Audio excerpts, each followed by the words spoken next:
Hello, everybody. What's happening? Give me 1 second. I'm about to sneeze my head off.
Oh, so I did that whole thing muted, right? Okay, cool. Uh, uh, so anyway, uh, I'm gonna tell you guys the stories that we're gonna cover on the stream. We have two stories we're gonna talk about. It's gonna be a little bit shorter stream than usual. Before I get into the topics, though, let me just put it out there. Though I was on the Slow News Day show earlier today with Steve and Jones, or Glory Jones, as she's known on Twitter. Uh, it was a great conversation. We talked for almost 3 hours. Um, I promised them to. They asked me to come on the show months ago. Um, I've been busy. A lot has come up. Hard logistic issues, as you guys know already. So I finally decided to make it happen. Glad I did. It was a great conversation. So that is on their Rockfin channel. Actually, I don't think they posted the conversation on YouTube, or at least the full conversation on YouTube. So you can go check out their Rockfin channel and listen to that discussion. We talked about a whole bunch of stuff. Uh, Give me 1 second. I'm almost done with this bullshit. Oh, if you guys can post the stream on social media, that would be great. Uh, yeah, that would be appreciated. It's kind of late, but see who we can get into this live stream at this hour, ungodly hour, 12:30. Um,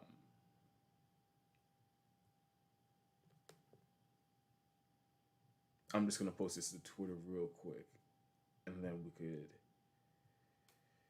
get this show on the road, as it's as the saying goes. Uh,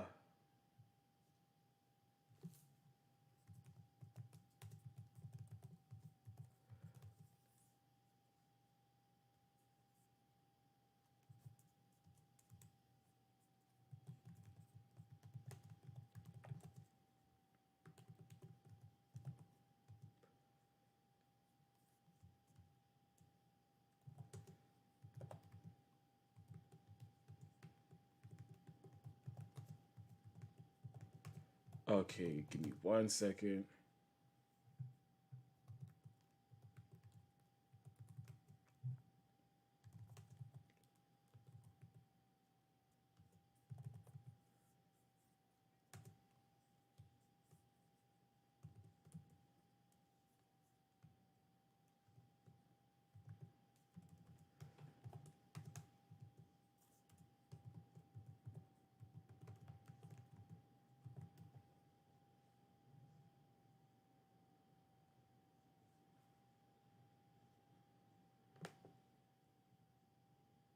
Okay, almost done. Sorry for all that dead air. Like I always say, one man band here.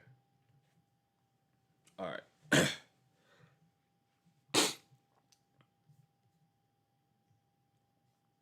um, I am just going to.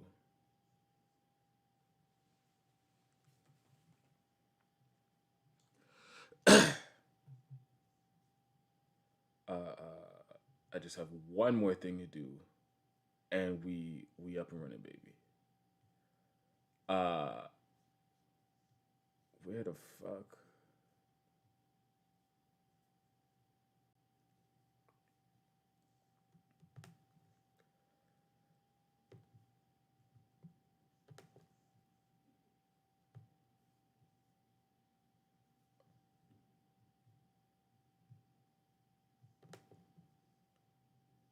All right. So the stories that I'm going to talk about today. The first one, actually, before I get into that, let me see. Give a shout out to the live chat real quick. Everybody in the live chat. DOG, what's happening? I see you in the chat. Good to have you back. Arturo's in the chat. What's up? Anthony. All right. So the two stories we're going to talk about today. The first one is uh so I believe it was over the weekend or a couple of days ago. There was something called the Belmarsh Tribunal, where a bunch of prominent Julian Assange supporters and free speech activists uh, gathered to basically put on trial the persecution of Julian Assange and the entire bullshit war on terror. And so it was going on. There was a bunch of prominent people there, like his fiance Stella Morris and Edward Snowden spoke. Other prominent activists and journalists who've been covering the Julian Assange case and Julian Assange story for a while. They also spoke there. So it was an interesting event. I was busy at the time, so I didn't catch all of it in real time. So that same day I went on. Oh my god, this is way too much of a intro. Basically, social media is censoring the Julian Assange posts on Twitter and basically burying them. So I have some proof of that actually. I'm gonna show you all. It may be difficult to read, and I'm just realizing this, but hopefully you guys can be able to see it. Uh, so that's gonna be the first story we talk about, and then this there's been a whole lot of excitement around this socialist candidate for mayor in New York, in Buffalo, New York, India Walton, and basically, I've haven't said much about her publicly. Give me 1 second.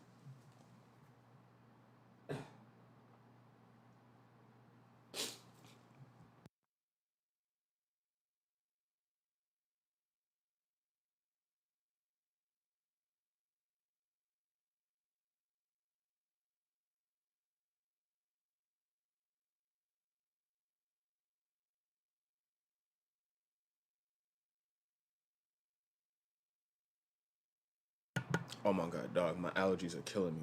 And this, you know what's funny?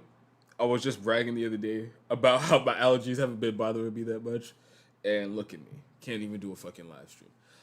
So India Walton's been getting a whole bunch of attention, has been getting the usual uh uh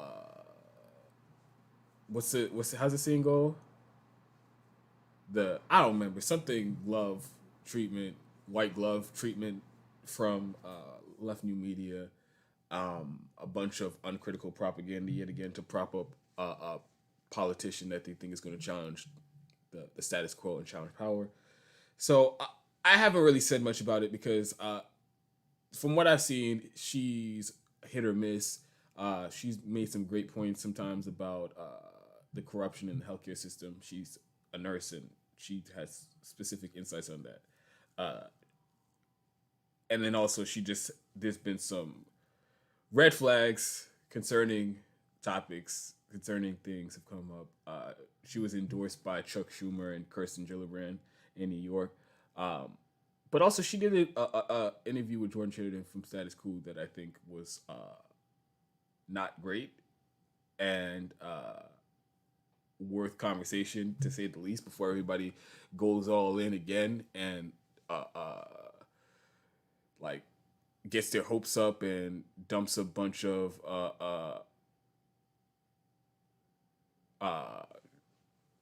money into trying to get her elected and all this shit again. So I just wanna, and I'm also, some people in the audience were asking my opinion about her over a couple live streams. So I just thought, you know what, might as well get this out of the way now. So that's gonna be the second story.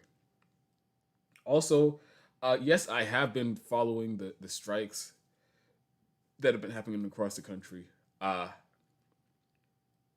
Give me 1 second.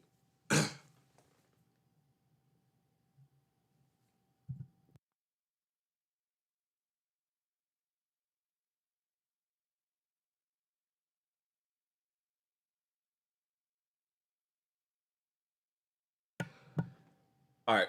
Yeah, I have been following the strikes and that have been happening across the country.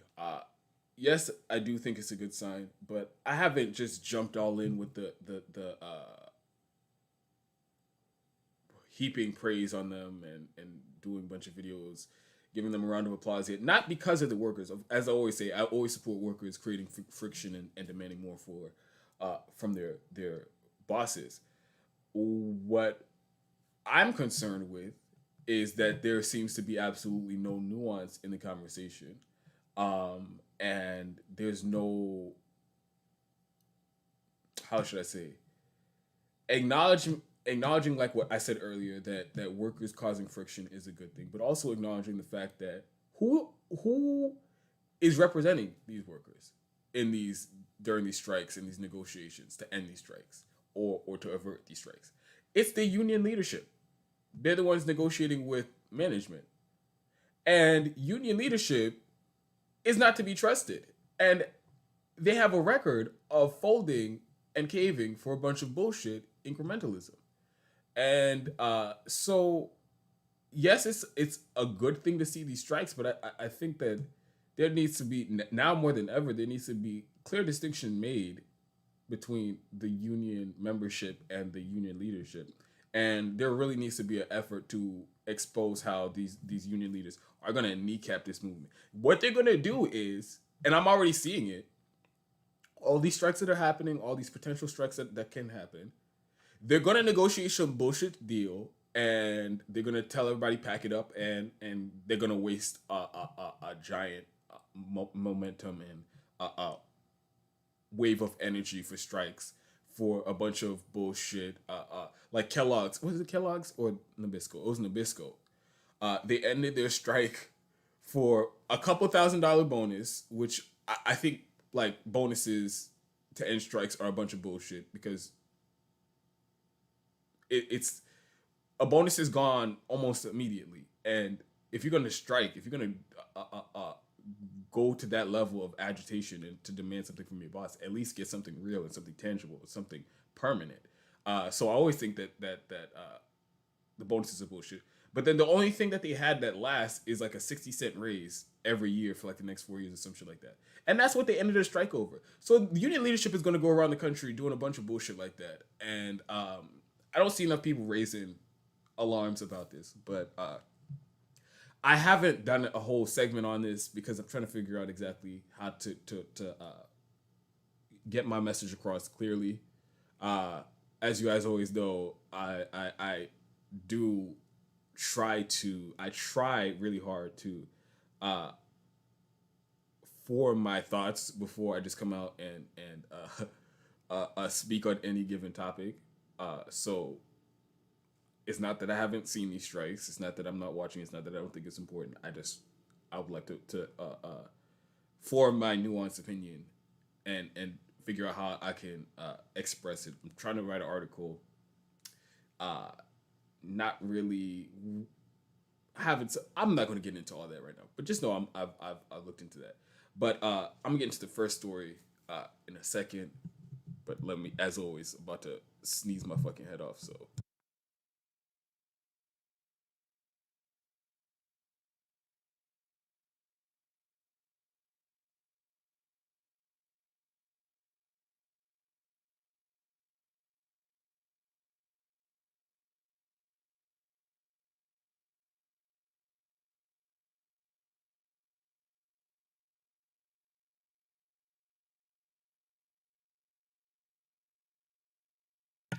all right, I don't know how I'm supposed to make it through these stories. All right, give me 1 second. Let me try to compose myself before I get into the story because it is an important story. And actually, while I'm doing that, I'm gonna So guess what? We know that. oops, I'm going to try to uh set up the pictures for that story.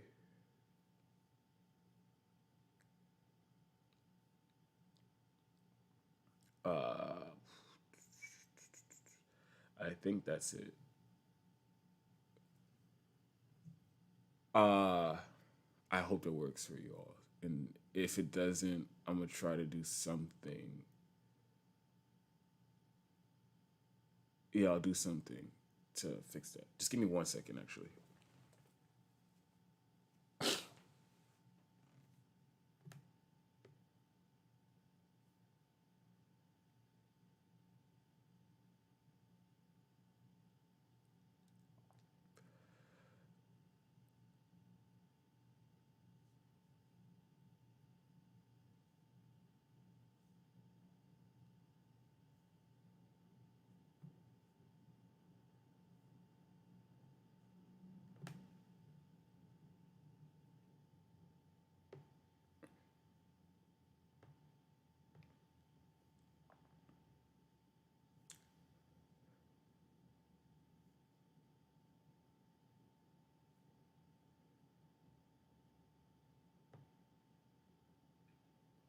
All right.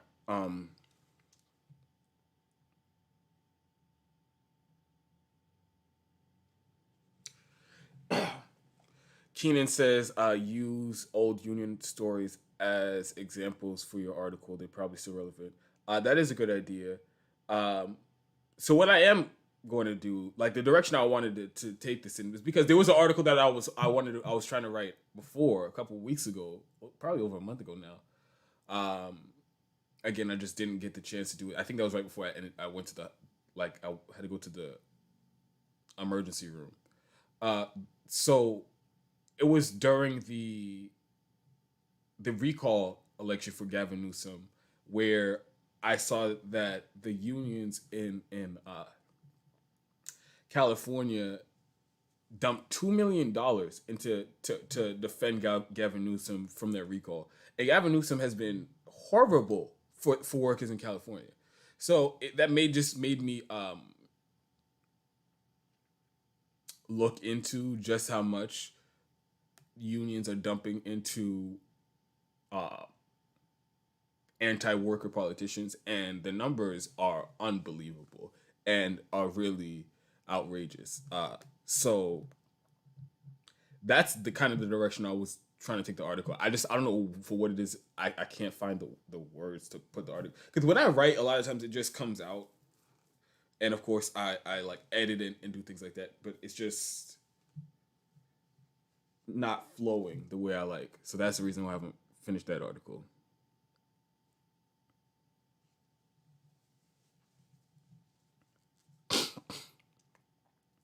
All right, so I'm getting to the first story now. If you guys want to help support the show, the links to the help support the show are in the description box of this video. So links to PayPal if you want to do one-time contribution, links to Patreon if you want to help sign up and support the show monthly for $2 a month, $5 a month, $10 a month, however much you can come up with. I greatly appreciate it. My patrons are huge supporters of the show. There's a link to GoFundMe so I can have a regular place to record. Because, oh, and by the way, I am running low on funds, baby. As it is, I might have to take some time off from recording because I do not have the money for a hotel room next week. So that's up in the air. We're going to figure that out. But if you want to help get a regular place, the GoFundMe is there. Streamlabs, my channel's demonetized, so if you want your message to pop up on screen during the stream and I'll respond to it, Streamlabs is a great way to do it. Also, I'll be looking at PayPal, whatever. If you leave a tip with a note, I'll respond to that too.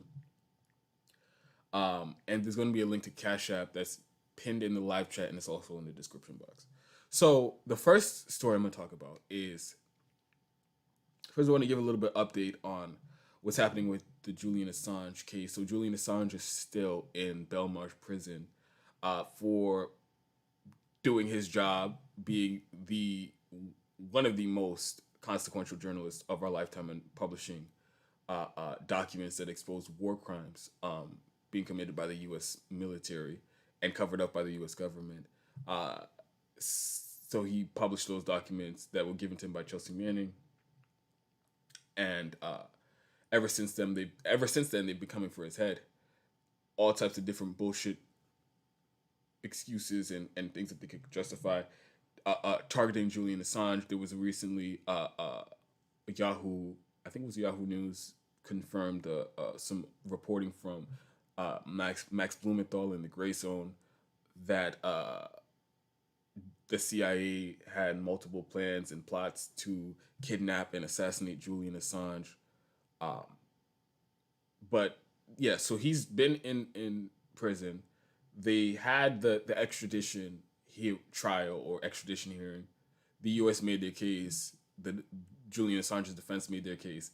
The judge denied the U.S. extradition request, not because it was bullshit and they were trying to prosecute a journalist, but because they couldn't ensure Julian Assange's safety if he was sent back to the United States.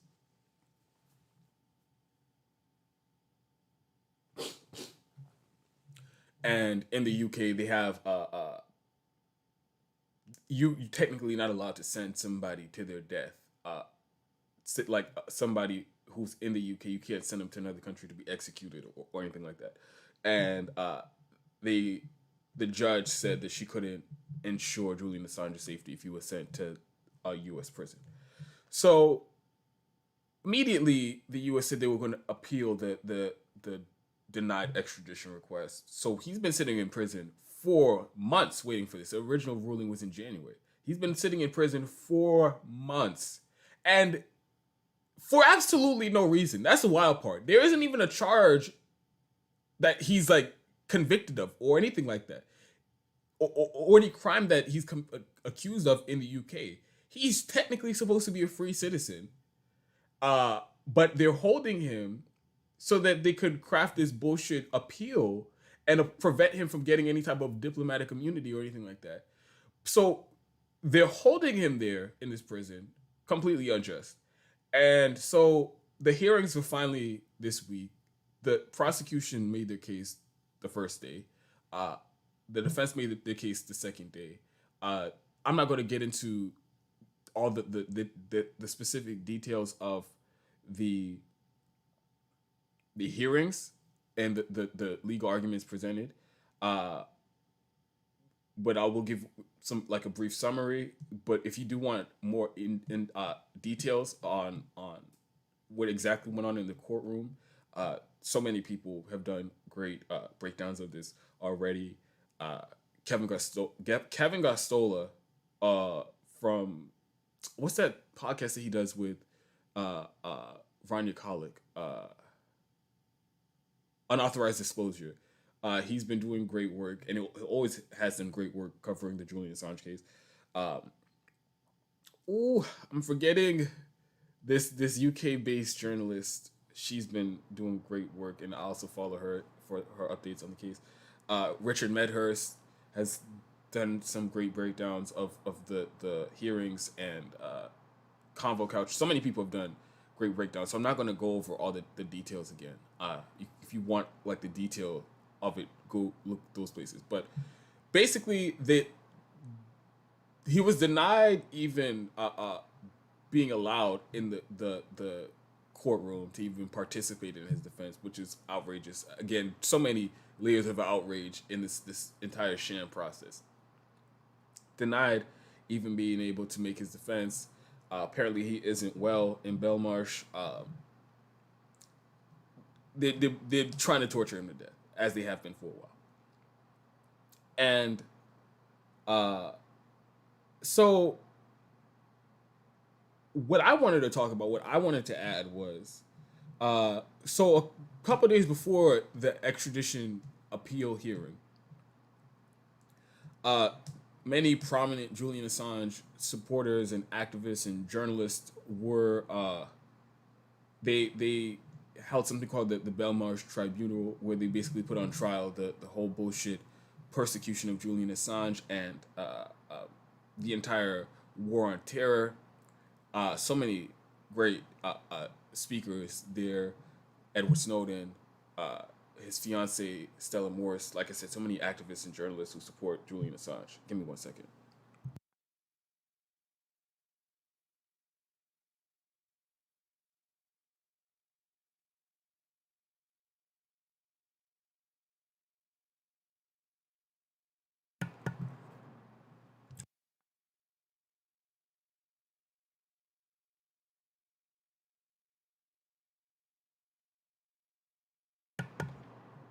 And so I wasn't able to watch it and like watch it live in real time because had things going on that day.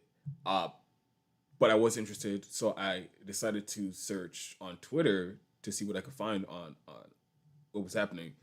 And so I just did a regular search for Julian Assange's name, and I noticed that there were when you search Julian Assange's name on Twitter, like they flooded the search feed with a bunch of random shit that had nothing to do with Julian Assange.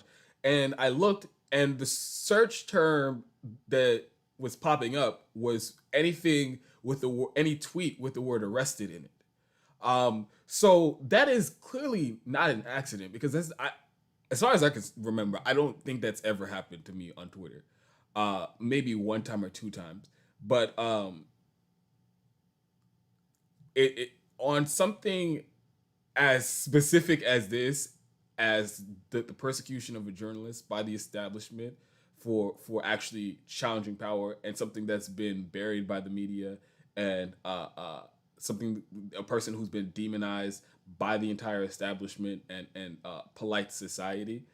uh it does it strains credulity to believe that it's just a coincidence that when you search his name before this bullshit kangaroo court uh, uh, proceedings go on, you can't find information on it, and you only, like I said, your feed is flooded with a bunch of irrelevant information. So I have a couple screenshots that I'll just show you guys real quick.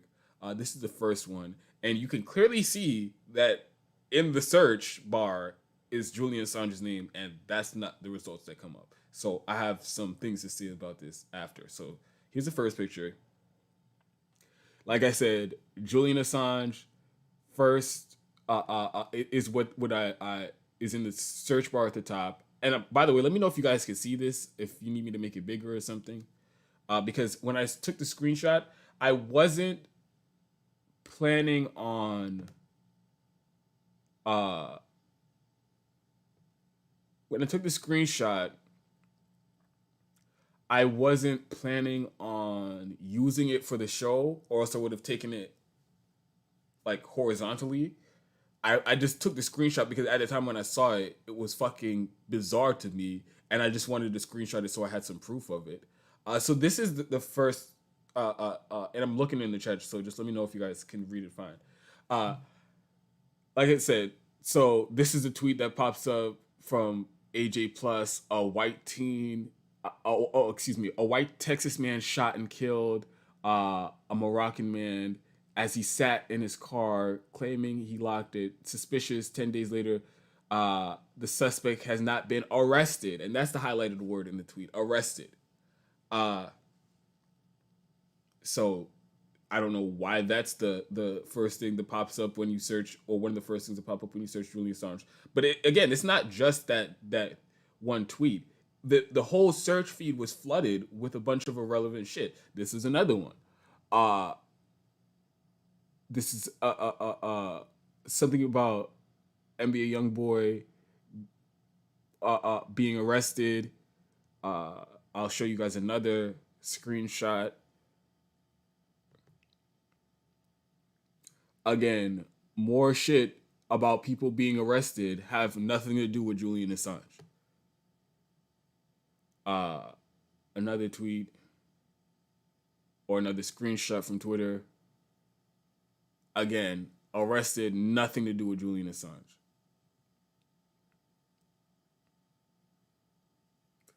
So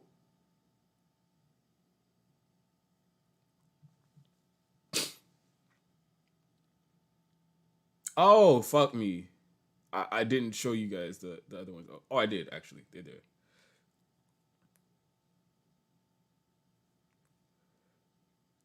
So this is fucking bizarre, to say the least. Like I said, this is clearly intentional, and it strains credulity to believe otherwise.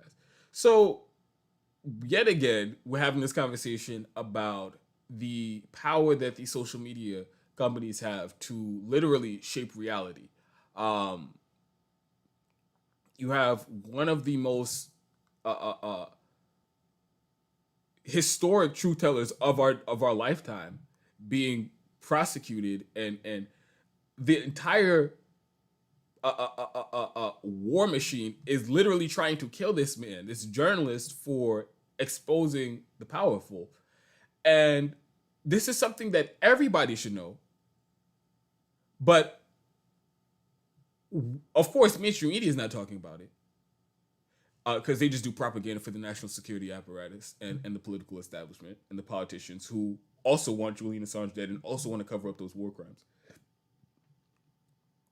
And one of the only places that you can find information on this, it's probably literally the only place you could find any accurate information on Julian Assange, is through social media. And these corporations have so like unilateral control over what's on the platforms that they can literally suppress even the mention of Julian Assange, to the point where you can barely even find information on him at a time when he's trending, or at least should be trending, and they just have the ability to erase him from the internet. And I don't know why more people are alarmed by this. It's because these billionaires, they're again, and this is another example of it. They're not going to use this censorship in a way. There is no way to use censorship in a way that benefits the public, but they're going to use it for their own interest, and to defend their own interests, and to defend their own narrative and their own propaganda. And they are also a part of the establishment, and they also get all the defense contractors run ads on Twitter and things like that. God knows how much money they've collected in ads from Raytheon or Boeing or whatever. And so they're part of the war machine, and they're invested in the agenda of the war machine. And so if that means an innocent man is being persecuted and they are literally out to put him to death, they're going to cover it up because they just don't want people to know that information.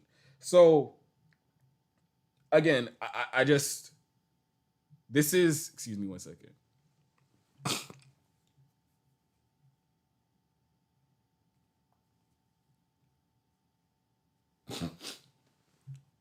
This is just gross shit, dystopian shit. And like I always say, this is the person who exposed the war crimes, exposed the massacre and genocide of civilians, and he's the one who's sitting in prison. And not one person who was caught in broad daylight in black and white documents from the US government themselves, not one person who was guilty of war crimes even saw the inside of a jail cell, even saw a courtroom. Not one of them did. So it's clear that this is an attempt to uh, uh, scare the shit out of journalists and anybody who's willing to challenge power. Because if they can do it to Julian Assange, somebody of his public profile and clear stature as one of the most respected journalists of our time, if they can do it to him, they'll do it to anybody else. And it also raises a question about the social media things. Anytime that there's these weird instances of them literally going out of their way to like recreate reality in a way that benefits them, it makes you wonder how many, because they do this every fucking day. They have this power and this ability to do it every day on any number of topics that they want. So if you could see how obviously and blatantly dishonest they are, and how much they're willing to shill for the establishment and basically try to brainwash the entire public on this consequential issue of Julian Assange being prosecuted, what other big or small issues are they suppressing, burying, and also the converse of it, are they promoting endlessly, and that they're is distributed all over the platform? So again, there really needs to, I don't know when it's going to happen, but there needs to be some type of public reckoning with the fact that they are like out of a sci-fi movie. These billionaires and these oligarchs have the ability to shape reality, and it is literally unchecked at this point. It is literally unchecked at this point, and the people whose job it is to be a check on these tech corporations, not only are they corrupt and have no interest in challenging like their corporate donors or anything like that, they're just literally incompetent, and they're old as shit, and they don't even know how these platforms work. So it's on top of the corruption obstacle and the corruption hurdle. It's like they logistically don't. They are incapable of coming together with or putting together the rules that make sense for the internet to be governed by. So again, another strike against the old out of touch establishment politicians, but also they're in on it too, and they also all of them will lie about Julian Assange relentlessly, and they'll all go on mainstream media and lie about him and pretend like he's like some national security threat and all this bullshit. So and they're also just as part of the war machine as anybody else. So the story was it was weird when I saw it happening, and then I saw other people mention that it happened to them too, and I just wanted to share it with the audience to let you guys know just how controlled social media is. So give me 1 second, I'll go to the chat.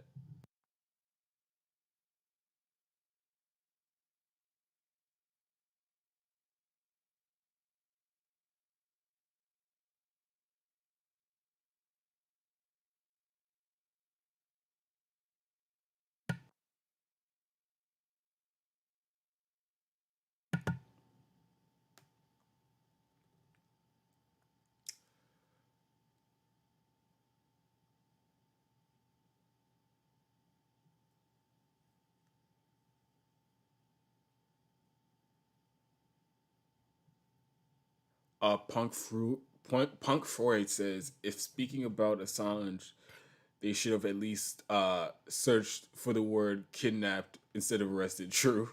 That's more legally accurate.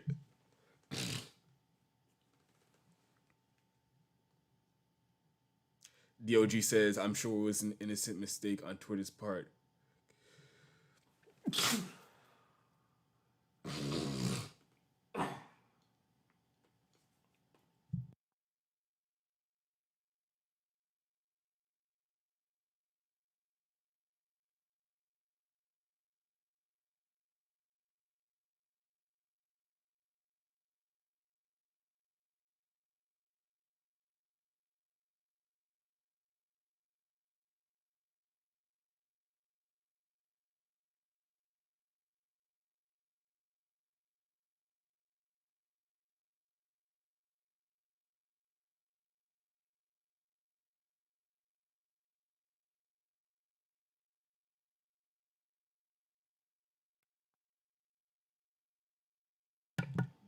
Fuck me. DOG says, I'm sure this was just an innocent mistake on Twitter's part, and without the vast majority of people making stink about it, they probably won't ever give us their bullshit answer.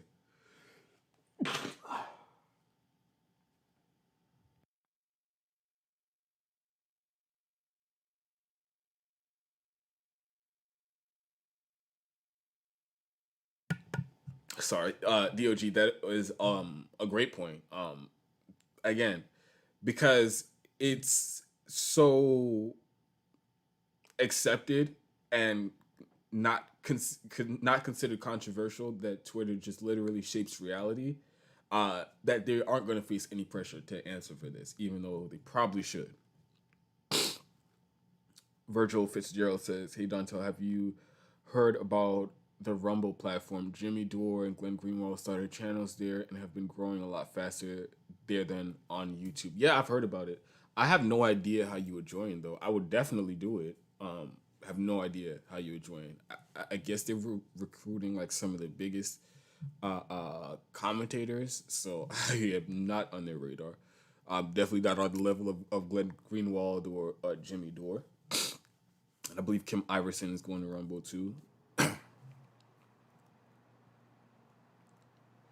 Zanito says something doesn't add up here because the only stuff I know about Assange came from the hit Netflix Torn from Headlines documentary. We steal secrets. Why would tech companies like Twitter censor? Yeah, I know, right?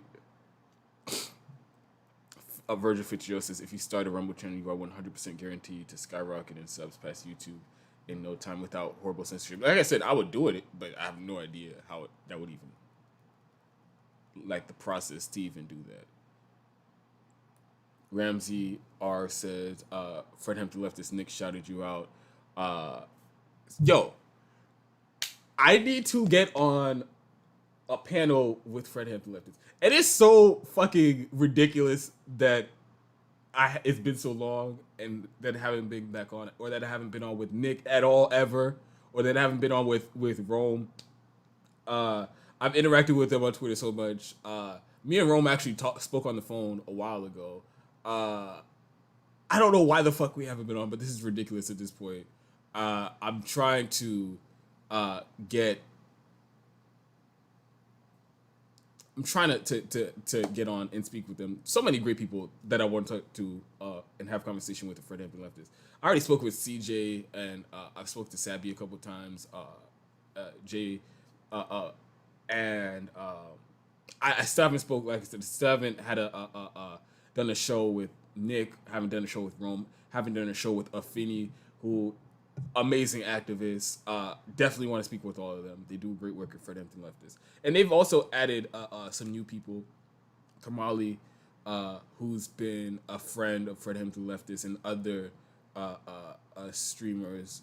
So he's officially a member of Fred Hampton Leftist. And I keep forgetting her name. It's a really great name too. And I'm it's not just Sonia. I know somebody named Jasonia, but that's why the name keeps popping up. But when I see it, I'll know it. But whatever.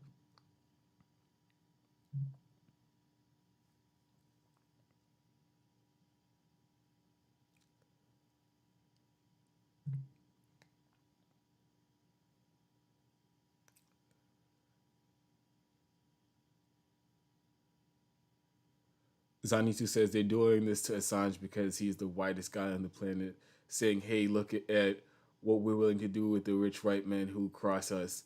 He's meant to keep the subards in line. I do think that they are making an example of Julian Assange. Like I said, if you're willing to go this hard for Julian Assange in this publicly, what would they do it for? Unknown Space Pioneer says, I walked away for a bit, but YouTube deleted the entire Novora media channel that hosted the tribunal video. Wow, I did not know that. They are back up now, and there's a video about the takedown I've yet to watch. Thank you for letting me know about that. I'll definitely look into that. Thank you, Unknown Space Pioneer.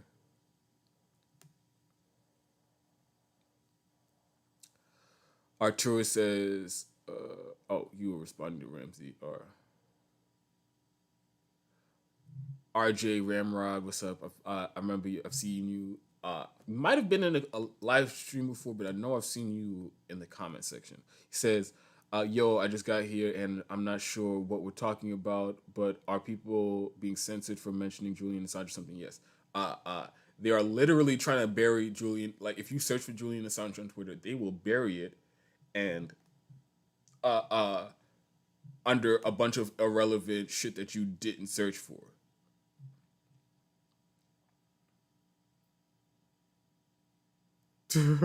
Zadito says, Dantel, see how you had the sniffles, wondering if you updated your will lately, asking for a friend. Yes, Zadito, this might be the end. This might be the end. Just Sonia. Josanna. Yes, she's also a new member of Fred Hampton Leftist.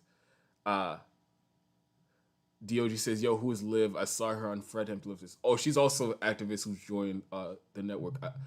Or she's either part of Fred Hampton Leftist or she's works with CJ Compton J on his channel. Not sure yet, but she's been on a couple different Fred Hampton panels, so she's definitely a regular there. Skeptical Mantis Channel 10, what's happening? Good to see you in the live chat. All right, so I'm gonna get into second story, this India Walton story. But first, if you all are able to contribute, it would be greatly appreciated. As it is right now, I'm not sure if I'm going to be able to do anything, record or do any live streams next week. Low on funds, and I have to pay for the hotels. Oh, and also so many. I think Anthony Tillerman, who and I Anthony. Let me tell you this: I read all of your comments. I read all your comments. I know they're all long, and as always say, I don't respond because it's just a lot to respond to all those comments. I read all your comments, and I think you and other people have like kindly suggested that I try to like get a motel or something else that's cheaper. I'm telling you, this is literally the cheapest room I could get anywhere. The area I live is in Florida, so there are a bunch of theme parks in the area. Disney is like less than an hour away, so all the areas, like all the hotels in the area, the prices just jack the fuck up, and there's nothing you can do about it. Like I'm literally in one of the cheapest rooms like you could find in this entire area. I still just don't have the money for it next week. So we're gonna, I don't know, at this moment have no idea how we're gonna make it work, but we're gonna figure out something. But if you want to help out with that, the links to PayPal one-time contribution, if you feel comfortable with that, are in the description box. The link to Patreon is in the description box. There's a link to GoFundMe. There's also a link to Cash App, and the link to Cash App is pinned in the live chat. Give me 1 second. Again, about to sneeze.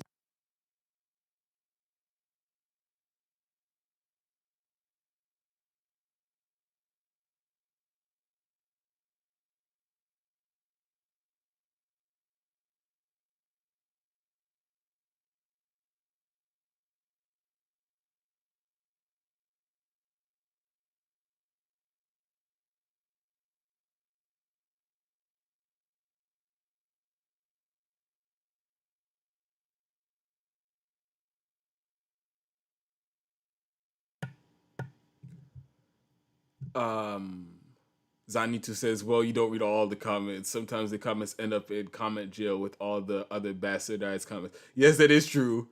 The comments that do not get banished by YouTube, all those comments.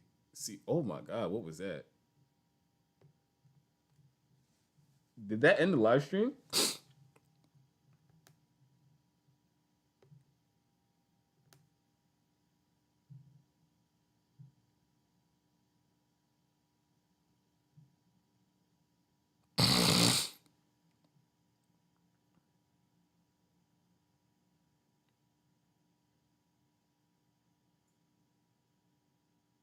DOG says unapologetic really dying. Yeah, bro, I'm telling you, I'm about to check out. You'll think I'm playing.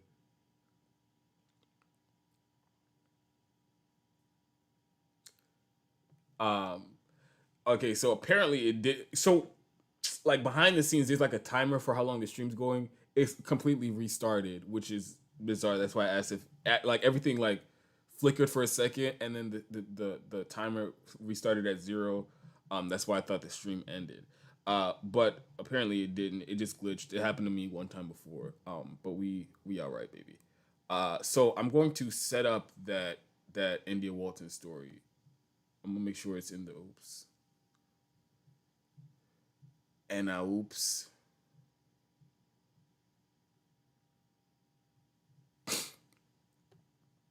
Doing some technical things behind the scenes. All right. What did I? Oh, I might as well set up the story. All right. All right. All right. All right. Also, by the way, this shirt is way too small. I had to do laundry. Couldn't find anything. Wore this shirt. Looks okay for a stream anyway. Good thing about streaming, you can wear a lot of shit that you probably couldn't wear in public because the whole thing is not being displayed. George E with the $10 donation on Streamlab. Hello. Hello. Uh Caught the replay of the last show. I'm glad to see you adjusted lighting and decided longer bird. Oh fuck me. All right, let me take this to the where is it? Where is it? Where is it? Where is it? Oh, the dashboard. And then I'll be able to read that comment better because the way it pops up on the back end, it's very, very, very small and very, very hard to read.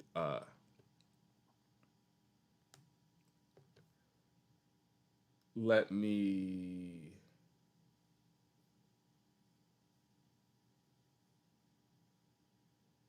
What the fuck? Okay.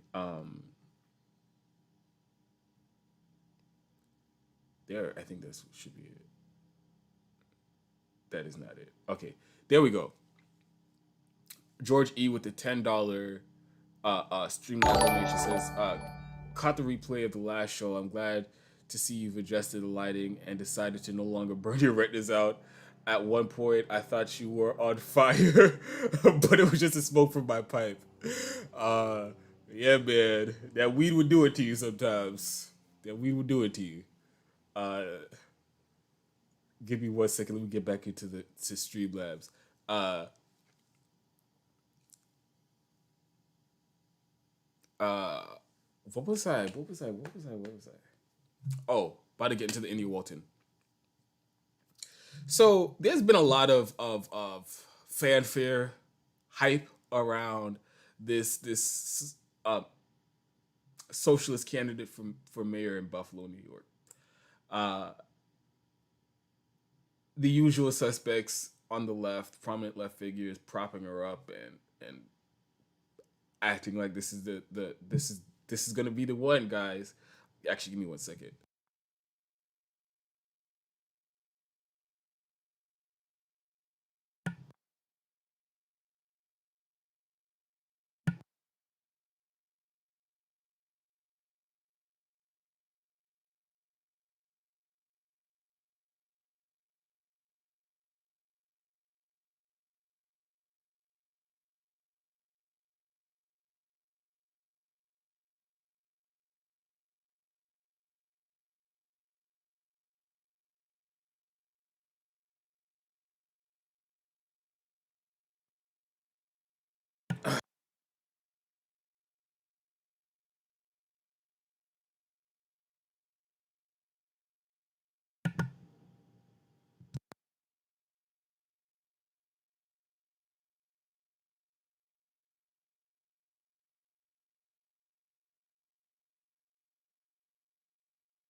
Fucking muted again. Uh, I've stayed away from commenting on this. Not like really, it was because I wasn't that interested in it. Yes, it's interesting that a socialist was running for mayor and that she actually won the primary, but ultimately she didn't say anything that was like exciting for me, that lit a fire for me, and ultimately it just seemed like more of the same. The left trying to find a savior politician that's really gonna shake things up and really gonna fight for them, and it ultimately turns into nothing. So I really was not that interested in this at all. But you all know me. Once there's this a huge propaganda push, it is inviting me in to debunk the whole shit. And so I was looking into it more, seen some of the interviews she did, seen some of her, some of the articles and stuff about her, and yes, there are some good things about her. Like somebody mentioned her in a live stream, and I talked about the fact that she was a nurse. She gave a whole story about how she saw the difference, like how the nurses or healthcare workers in a hospital weren't treating patients that great. So she decided to become a nurse so that she can do better. And then when she was a nurse, she saw the system, the healthcare system in New York on the inside, in that people literally being treated different based on how much money they can pay. And she was disgusted by that, and that kind of like drove her to support like single payer and government healthcare and things like that. And I like the story. It sounded legit. It sounded like she was sincere.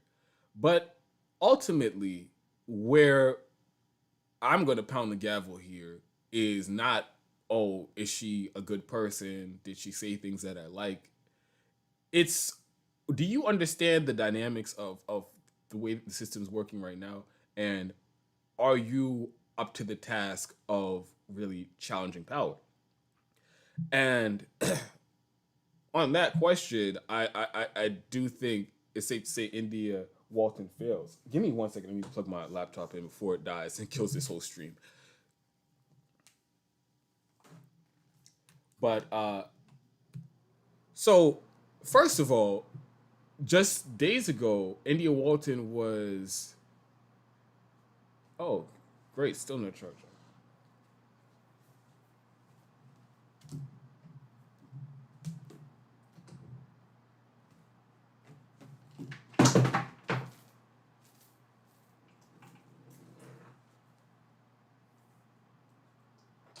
I mean, fuck me. Between the sneezing and the shitty technical preparedness, this is one hell of a live stream. But anyway, so she was endorsed by Chuck Schumer and Kirsten Gillibrand. Huge red flags. These are typical Democrat hack establishment politicians. And if these people are on your side, if they feel like they want to throw their lot in with you at all, that means they think you're gonna play ball, and it means they think they can get you to roll over and not rock the boat. So that by itself was a red flag. But I didn't do a whole video on it because I was like, all right, I'm not gonna just do a video because fucking Chuck Schumer endorsed somebody. It was just something in the back of my mind. Then I seen this video. She did an interview with Jordan Sheridan from Status Quo, and then I saw this video, and it was similar to that clip from Nina Turner that I cut from her interview with Mike Figueredo, where she was basically saying, "Oh, I'm going to disappoint you." This kind of hit me the same way. So this is a little bit longer. It's like 6 minutes. The only reason I'm gonna show you the whole 6 minutes is because I don't want anybody bitching at me talking about I took it out of context and yada yada and all this shit. So I'm gonna play the full segment that Jordan Sheridan clip from this part of the conversation. You guys are gonna see how I feel about it, and then we'll come back and break it down. So let me just get into that real quick. Nina Turner's campaign, for example, I covered that in Cleveland. And you have this portion of the left that thinks the problem that candidates aren't winning or whatever is because they're not going scorched earth enough on the Democratic Party. And I was kind of like, listen, I mean, wouldn't we all like to go scorched earth on the Democratic Party, Biden? But you kind of, I mean, in a pretty pro-Biden area, I'm talking about Cleveland where she was running. I mean, you can't just try and enforce your ideology and just knock on doors and expect to just radicalize people in the span of a 6-month campaign. And a lot of people don't like that. They think, no, we have to, even if it means losing, we have to, just bash the Democratic Party, this and that. I wanted to ask you because, frankly, most people you're knocking on doors are not like hardcore progressives. They probably don't even have time to watch much news or politics. They probably, if it's working class black people, have never had the opportunity to like be that picky. A lot of people I've interviewed, they voted based on survival. What do you think in general in terms of progressives? Like each race is different, but do you believe you kind of have to kind of tweak your message depending on where you are, and you can't expect people to be as maybe left or socialist as you? I think that we have to appeal to the broader electorate, right? There are some people in the progressive movement who have the privilege of being allowed to fail, right? And I would say that as a black woman, as a mother, as a working class person who literally sacrificed every single thing that I have to run this race, I can't afford to lose because, I'm so progressively pure and inflexible and unwilling to compromise that I wind up with nothing when this is over. I don't have a plan B. And if I am not going to win this election, then I can't successfully help bring forth the change that we've all been fighting for. If we keep losing because we think that these I won't even say super progressive, just these highly intellectualized arguments that we're trying to have at the polls are not always winning. There has to be more organizing done. And just because you and I understand what the issues are does not mean that the average voter goes to the poll and understands what it is that we're trying to explain, that we have spent decades, debating amongst ourselves, and now we are trying to make it appeal to a broader electorate with just a few words, and it doesn't it doesn't land the way that we want it to always. So what I tell my people is we have to win first. Right. Yes, we can pull what is politically feasible further left, but we have to win first. At this point, at this stage in the game, the power that we wield is in protest. The power that we wield is in our opinions, but what we have to do is we have to convert that into political power. And we've seen it work in the legislative branches. We see city council people who are progressive being elected. We have Congress people now. And for the first time in a half century, we have an opportunity to elect a progressive executive who has influence over budgets and has the ability to implement participatory budgeting and co-governance and really lead with the deeply democratic principles that we're all fighting for. But again, gotta win first. Well, I also think what you said is important because there are YouTube hosts and people out there who would be like, see, she's already selling out. But the reality is you have a choice. You could either kind of meet people where they are, or you could meet people where they are, or live on your purity island in a minority, because that's really what you're talking about. If you're not going to try and tweak your message here and there, if you have to compromise, not giving away the farm, but obviously you wouldn't be a dictator. I can't live on a purity item, island. The message that that I promote and what I'm running on are things that would appeal to a person like me. I am not moderate by any means, but I still have the challenges of folks who are disadvantaged, right? And I think that while we're talking about progressivism, we have to address the nuances and complexities that are involved at the intersection of race, of gender, of sexual orientation, of class, right? And there are challenges that I face that a lot of my counterparts who I'm having some of these discussions with don't. Right? I'm the mother of 4 Black boys. And if I'm not concerned about the police murdering them, I'm concerned about their peers murdering them. So I can not only address an issue of policing, I have to address issues of broader community safety and how we reduce violent crime overall. And that means affordable housing, quality education, healthcare, quality jobs, you name it, right? Also, just thinking about health outcomes in our community, thinking about the built environment, thinking about pedestrian safety for my mobility challenged grandmother and things like that. Like my worldview informs how I make decisions and how I choose to pursue policy with justice in all of its forms being the North Star, but knowing that it's a process that gets us there.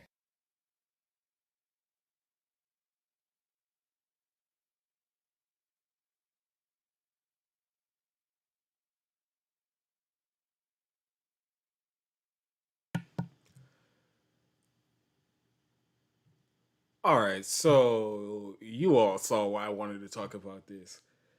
So the question, obviously, in the framing, horseshit, typical, from Jordan Sheridan. Like he really, I think I hurt his feelings. To be real with you, I think I hurt his feelings because I've ratioed him relentlessly on this issue of defending the electoral politics and try to straw man anybody who's like fed up with all these sellout politicians. I've ratioed his ass relentlessly on Twitter. And it's not just me, to be fair. It's not just me. A bunch of other people have been doing it too. I think that he's like really taking it personally because anytime I see him do an interview, like this is the question that he has to ask. Like some people are mad at these sellouts, but can you please tell them that they're stupid and they're wrong and that they should actually like incrementalism? Like it's like a habit that he has to do.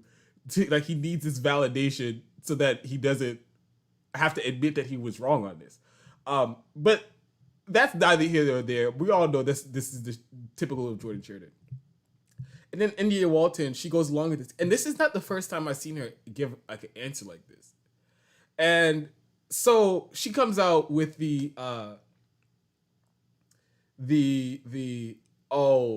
was it? The first thing that she said?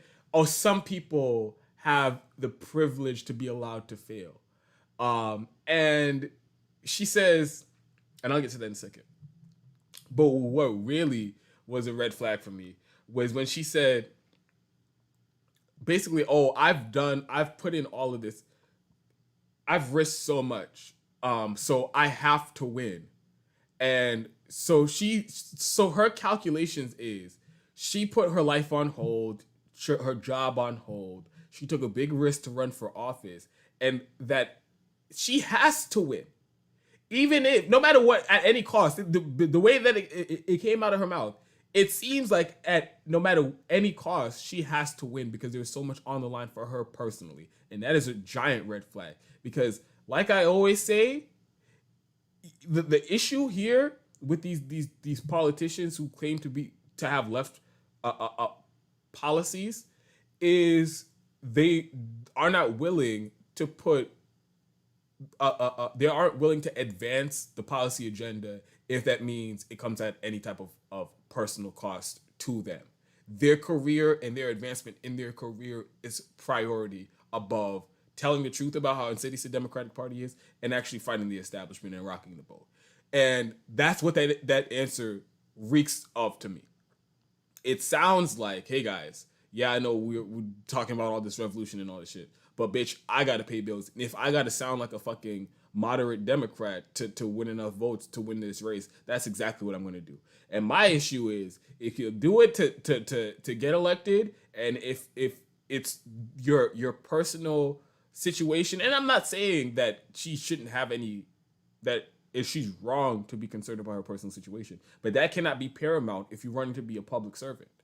And if you do put your own personal situation, your own personal comfort above what the moment actually calls for to get elected, you're going to make that compromise time and time again. When you're in office, what's stopping you from saying, when they try to put pressure on you to fold and to drop a policy that you're pursuing or whatever, what's stopping you from saying, hey man, I really want policy X, Y, or Z, but if I do, they're really coming from my head and they might take me out at re-election. So I might have to just drop this whole thing together to protect my ass. So once you've made that calculation, I don't trust you to stop making that calculation is what I'm trying to say, I guess. And this whole idea, and again, it's a straw man. It is a disgusting straw man to pretend like everybody who is fed up with this bullshit, placating the Democratic establishment and the backroom deals and the inside politics, to pretend like everybody who's had enough of this shit is like these privileged white people who are just living out this theoretical exercise, this academic exercise that's completely divorced from reality and any material conditions that might affect their lives. That is such bullshit, and it is such a clear straw man, because you look at any of the number of people online who are raising hell about these fraud sellout politicians. These are all people who were invested in these politicians because the policy agenda would have improved their lives. And they feel like they just got taken for a ride because they put all their support behind somebody who wasn't really going to fight for them. So that's why these people are mad. That's why these people are calling people sellouts. And that's why they refuse to support any politician who isn't telling the truth about the Democratic Party. And to pretend like this disgust, and it's really a disgusting straw man, because again, one of the things that pisses me off so much in politics is that so many people just refuse to engage in an argument on the merits. Because if you feel so strongly, if you feel you're so correct, why do you have to create this straw man? Why do you have to portray the opposition as something in the completely negative light that is no reflection of what they actually believe and what they're actually saying, what they're saying? Why do you continue to do this drama, and why won't you ever engage people where they are and what they're actually saying, what the points actually are? And the straw man is really annoying, and I get personally offended by this, because I'm one of the people who will call Bernie Sanders and AOC and Rashid Tlaib and Pramila Jayapal. I'll call all of them a fucking sellout, every single one of them. And for people, and Jordan Sheridan has said this to me repeatedly, that I'm privileged to take that position, that I'm too privileged to accept the bullshit incrementalism and the crumbs on offer from the Democratic Party. I'm too privileged. That's why I say people need to draw a line in the sand and say enough is enough. And again, some of you might not know my personal situation. I don't make my personal situation a focus of the show. I never have. Honestly, there's some people who have watched my show for years and didn't know my first name until months ago. But I like I said, I am personally offended by this fucking ridiculous straw man, because there's no way you can say my situation is privileged. I do not have a regular place to stay. A couple of weeks ago, I slept in my car for a night. I'm next year, I'm turning 25, so I'm on my parents' health insurance at the moment. When I turn 26, I'm going to lose my health insurance if I don't get it in some other way. So these policies directly impact me, and I could really get into to detail on just the experience of technically being homeless and how degrading it is, and how many little, and because that's the thing, right? And this is something that unless you've lived it, you don't understand. It's one thing to think, oh, somebody doesn't have a place to stay, but the everyday things that go into it. And this is, and again, I'm speaking about my personal experience, but there's so many people in my audience who have the same experience, and so many other people out there who feel the same way about these politicians, that they sold them out, is because they have similar experiences that have radicalized them and that have made it so that the status quo and the incrementalism is untenable for them. And like I said, I could speak to myself. There have been so many different really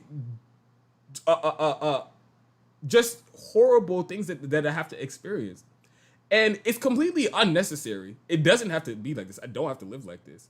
It's the there is no safety net in this country, and it's because the politicians refuse to do anything to support the people. So you gonna tell me I'm privileged to call these politicians a sellout? I'm privileged to say people need to actually stand up to the Democratic Party. Again, I still currently don't have a place to stay. You don't know what it's like to like pack up your whole life like once a week. And well, first of all, everything that I own is in my car. But to constantly be moving in and out of hotel rooms every couple of days, like that is fucking degrading. That is a fucking it's a drain on you. That shit drains you, and to do it every single day for an indefinite amount of time, to not know if you're gonna like have a place to sleep, or to not know what you're gonna eat. For me personally, before I cook basically all the time. I cook every single day because I hate like takeout food and shit like that. It just, first of all, it's not that great, and it just kind of makes me feel sick. So I before I would cook my own food like every single day. Now I literally can't cook. So all of these things, all of these different things that weigh on people, all of these things radicalize people to the point where they say these things about these politicians and they have these hardline positions. And to pretend like that's not the case is so disingenuous. It's so disgusting to me. Like, again, I don't even want to make this whole thing about me. But just from my own experience, and this is why I'm telling you all this, like get, so you could picture in my head how outrageous it is for me to see two people basically like mock my position and call me privileged when I deal with the shit that I deal with on a daily basis, and I see the shit that I do on a daily basis. Last week, somebody got shot in front of the hotel that I stay at, and this is not even the first time. That's like the third, fourth person to get shot there since like my family's staying there, and one person got shot like in the room next door when my sister was there. So like all of these things. And then for people to come out and tell me I'm privileged for taking the position that I'm taking. Again, it is so fucking ridiculous. And again, the fact that it's a politician doing this. It's one thing that Jordan Sheridan is on this fucking like his own personal vendetta on this issue to defend politicians being called sellouts. But for then a politician to come out and say, "Oh yeah, I get that." And then it always comes back to this for me. We didn't just come here for no fucking reason. We didn't get to this position for no fucking reason. Many of the people calling these politicians sellouts, they used to be some of their biggest supporters. And then they realized that they got sold out. And to ignore all of the different instances, to ignore the folding during the primary and then the shilling for Joe Biden, to ignore the CARES Act, to ignore voting for Nancy Pelosi, to ignore the force to vote, to ignore them completely dismissing the marches for Medicare for All, biggest day of action for single payer in my lifetime. And to act like all of those things, you aren't allowed to make the judgment that they sold you out. And if you, not only are you not allowed to make that judgment, But if you do, you're doing it because you're privileged. It's not because you don't have health care and your life is on the line. Your life depends on whether or not single payer passes in this country in the very near future. Oh no, that can't be why you call politicians out. It's because you're privileged. It's not because you might be working a full-time job and don't have a place to stay and might be homeless. And these politicians said they were going to fight for you, and then they didn't fight for you, and you're still homeless, and you gave them your money, and you thought they were going to fight for you. That's not why you call them a sellout. It's because you're privileged, right? So it's one of the most disgusting points of view that I've seen on this whole thing. It really irks me, and again, because people just refuse to engage on the merits of the discussion. And actually acknowledge why people feel this way. And if you're a politician and you refuse to acknowledge that there's legitimate grievances that people have with these politicians, what that tells me is you don't see a problem with the way that they're acting once they're elected. So that means you're liable to do the same shit if you don't see a problem and you aren't actively objecting to what they're doing as they're elected. So that means, again, you're willing to go there and do the same shit if you get elected. And then also, like, at face value, you're just telling people, as you're begging for their support, don't expect me to do anything different. And don't expect me to actually challenge power because I'm just not going to do it. But still, you need to come out to support me. And if you don't, I'm going to say it's because you're privileged. Makes no sense. And then also the weird part was this just slipped my mind. What else was it that I there was one more point that I wanted to make. Oh, this whole idea that you can't convince voters, not even convince them, that you can't tell them the truth about what politics is and how corrupt the system is, and allow them to form their own opinion. What is that about? Give me 1 second. I'm about to sneeze again.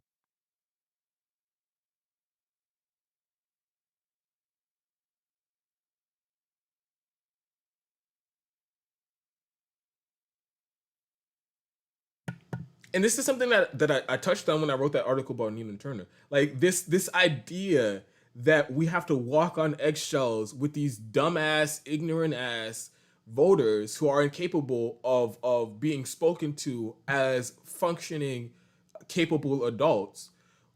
We're gonna have to walk on eggshells, and if they have been duped by the propaganda that the Democratic Party is actually there to help you, we're not gonna tell them the truth about it. We're just gonna continue to play along with the fantasy and ask them to come vote for us too. And I just think that's a dumb strategy for many reasons.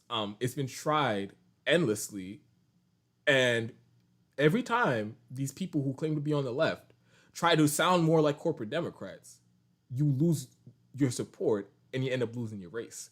Ask Nina Turner how that worked out. And so I'm taking this position. Just tell people the fucking truth. Just tell them the truth. I don't know, like, I don't care how many times you voted for Democrats in your life, how many Democrats you voted for.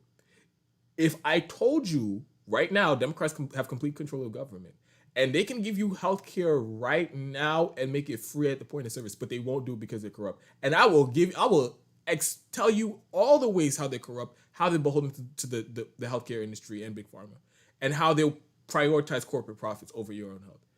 If I went to your doorstep and I told you that, or a couple people told you that over the course of an election, I don't care how many times you voted for Democrats. That's going to raise eyebrows, and that's going to make you think, do these people actually, do they care about me, or do they just want my votes?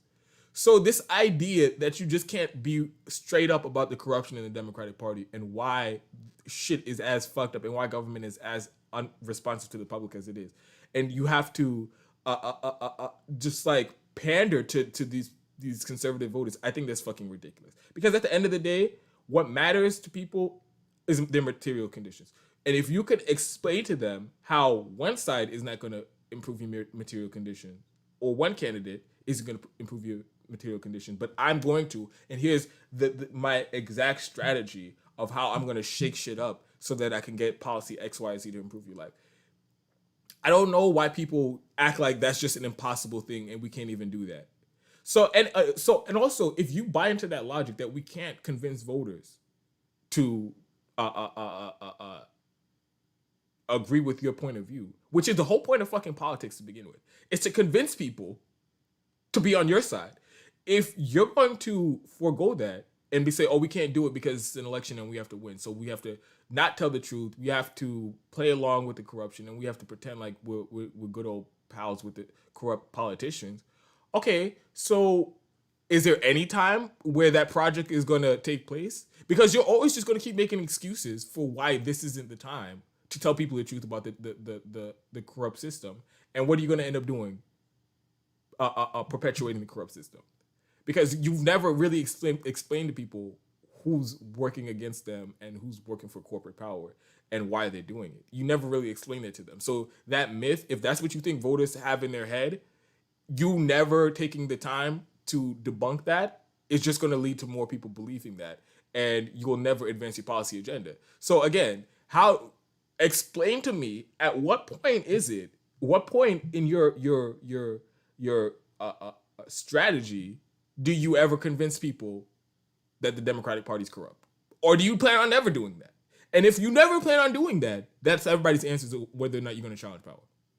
Because if you're never going to tell the truth about the Democrats, if you're never going to say Chuck Schumer's corrupt as shit, Nancy Pelosi's corrupt as shit, Joe Biden's corrupt as shit, and they're all working against you, and I'm going to provide the socialist alternative, I'm going to be here, I'm running as a socialist, I'm going to give you socialist policies as your mayor, and these motherfuckers are going to get in my way at every step of the way. If you're not willing to make that distinction because you don't want to rock the boat, because you think it's going to end badly for you, then you're never going to do it. And so, by definition, if you get into power, the status quo is just going to remain the same. And you might make some tweaks around the edges. You might make some things slightly less shitty. But as I always say, that's not what this moment calls for. And incrementalism, while we're facing apocalypse on many different fronts, it's not going to cut it. It isn't. So let me see what's happening in the chat.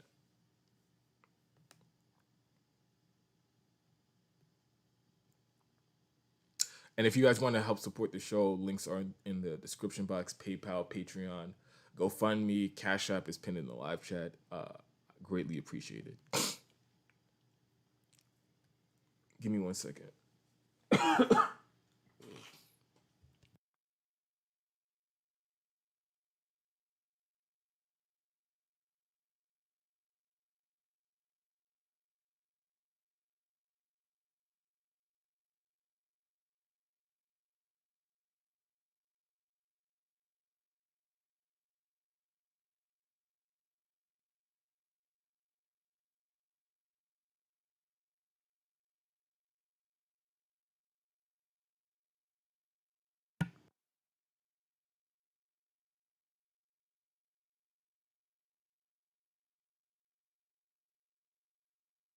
You all left a bunch of comments, so I'm assuming you liked that video or that segment.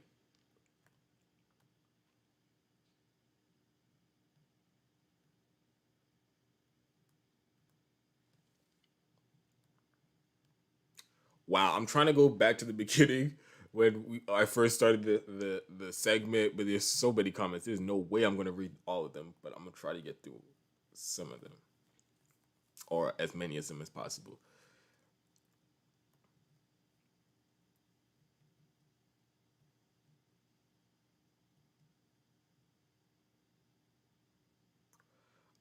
Skeptical Mantis says y'all should check out Charlton's video about Palestine. He's a liberal Zionist. He thinks Palestinians should be able to protest, but only peacefully. I'll definitely look at that video.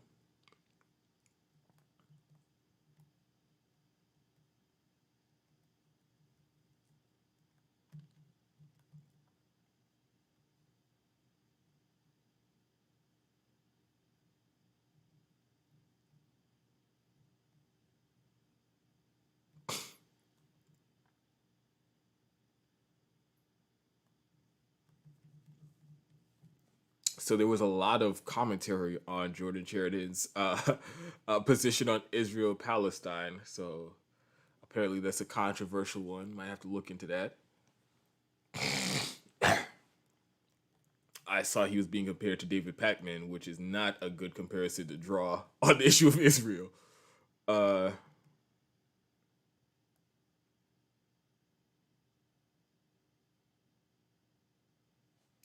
Phenomenal Mysticism says, I think it needs to be illegal for public servants to make a long-term career out of politics.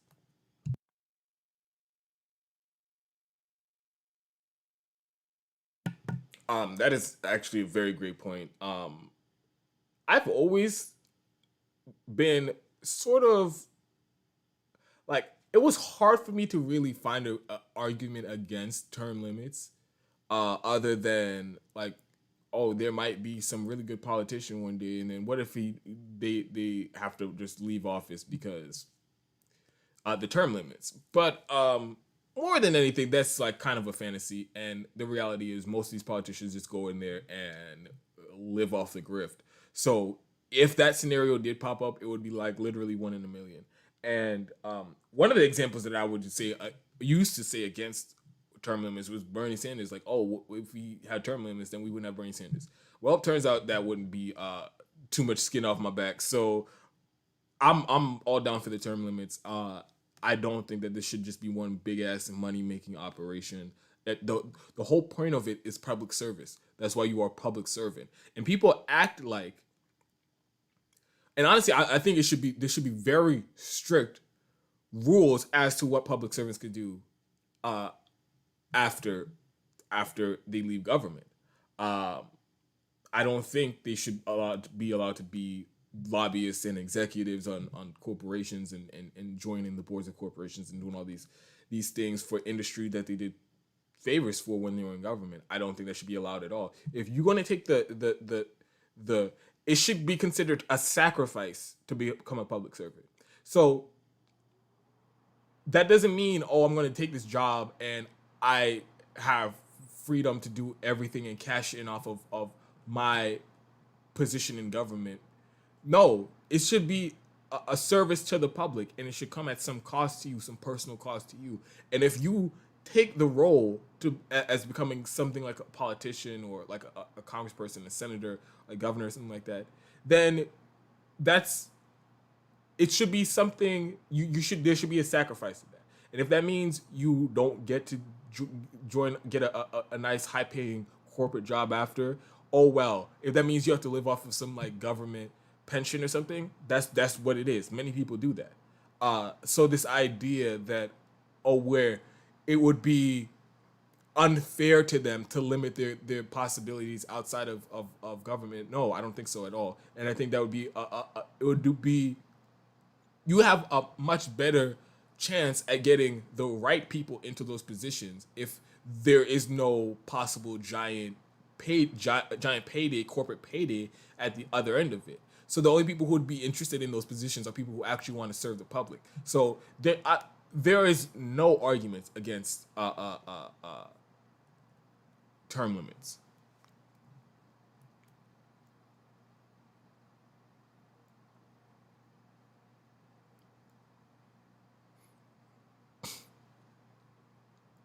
DOG says it's exactly unapologetic, and they think they're morally superior and mature while doing it. Look at how she talked down to her potential constituents. Yeah, it's just this fucking bizarre thing. And like Nina Turner was doing it when she was running, and I'm like, okay, please don't count your chickens before they hatch, because you don't know how this go turn out, and you don't know how many people you're turning off by the way you're acting.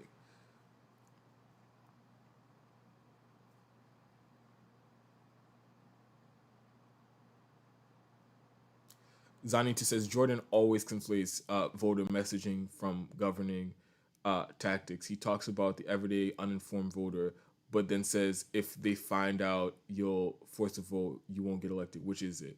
Yeah, it's a giant, like, it's, and I don't know how to frame it, because I really don't think he's doing it on purpose, but it's like a non-falsifiable claim that, oh, we just always have to do incrementalism, and we just always have to like moderate our message no matter what the evidence is. If the evidence shows that that's the wrong approach, then we'll just do it anyway. So I see what you're saying there.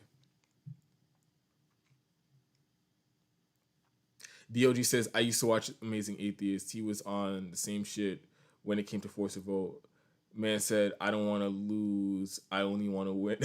Yeah, that was a very dumbass argument that many people were making. I used to watch Amazing Atheist too. I don't know. I got tired of his content.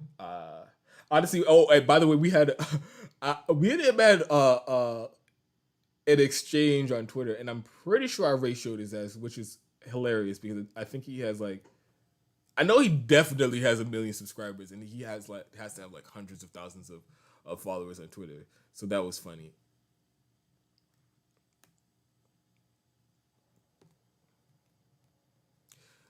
Aram says Jordan Sheridan laid out a false framing about maintaining purity or meeting people where they are.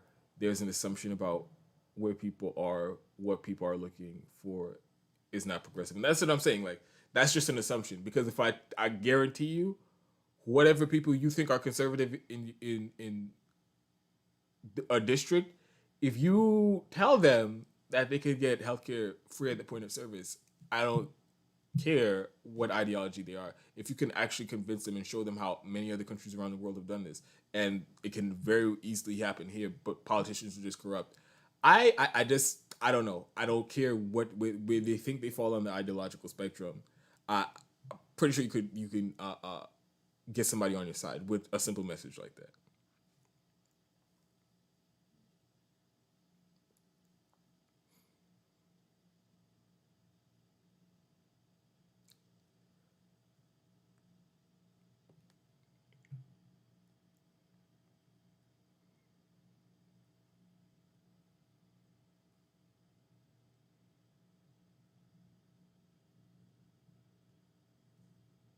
Kevin St. Fort says, disgusting to say that, same as India, to call us privileged for fighting. George E. says, Jordan grew up upper middle class on Long Island. That's privilege. And that's, for people for him to be thrown around that privilege word, slow your roll there, buddy. And like I always say, you talking to poor people doesn't make you right all the time.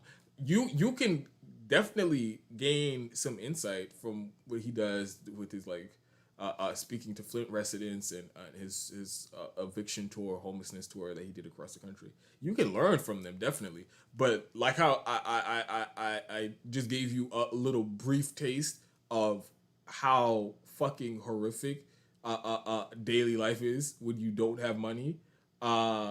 He doesn't know what that's like. So he will never understand how that radicalizes a person and shapes the person's point of view. So he can keep on pontificating about what he thinks poor people want and what they need and shit like that. But he doesn't.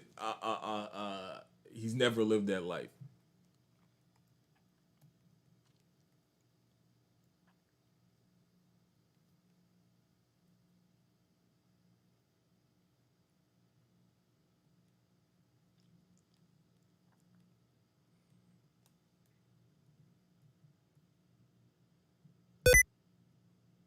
Oh shit! Almost put the sticky keys on. Jody Okafor, thank you for your comment. Thanks for showing up in the live stream again.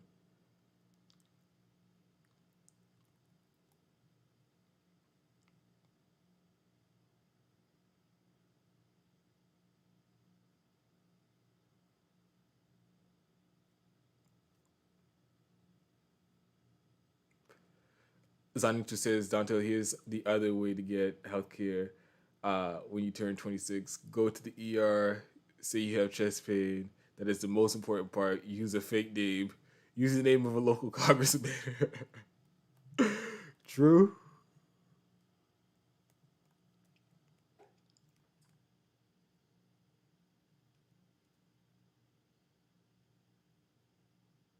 Weird Pilgrim says they keep downplaying the real sense of urgency that's out there for healthcare, combating climate change, etc. They don't really seem to get it. Yeah. You can't tell me. Hold on, give me 1 second. You can't tell me that a person who has a chronic health condition or a life-threatening health condition and is literally concerned about whether or not they're going to die because they don't have enough money. You can't ever tell that person that they're being too mad at politicians, that they're being too mad at the people in power who are literally playing games with their lives for profit. There's no tone policing people like that. People who are facing the effects of the climate crisis right now, you can't tell them to relax. People who are literally concerned about the existence of life on this planet because the pollution. There's no like, oh, you're just being too crazy. You need to calm down. You need to relax, and you need to accept the scraps. Like, no, there is a real urgency out there for these policies, and this like to step up the advancement of these policies because people's lives are on the line here. And again, like you said, it just seems like they don't understand that.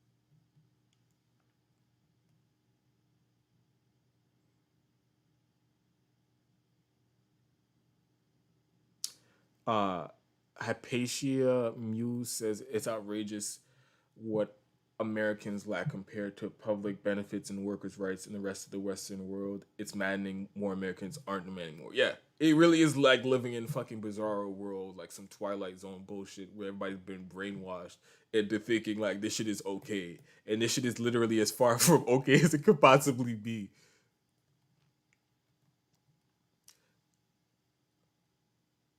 A Rem says, I don't think privilege is being willing to take a political risk by not supporting bullshit. I think privilege is giving lip service to political ideology, supporting fraud politicians without being personally affected financially or any other way except by how one feels emotionally.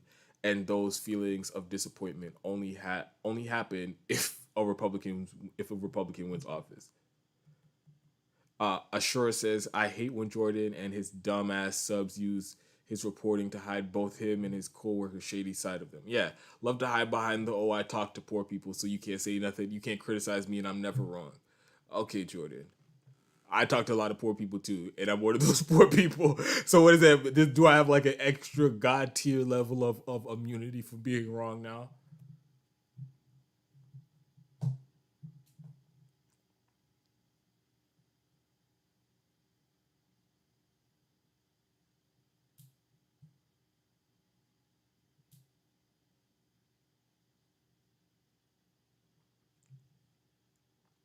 Unknown Space Pioneer.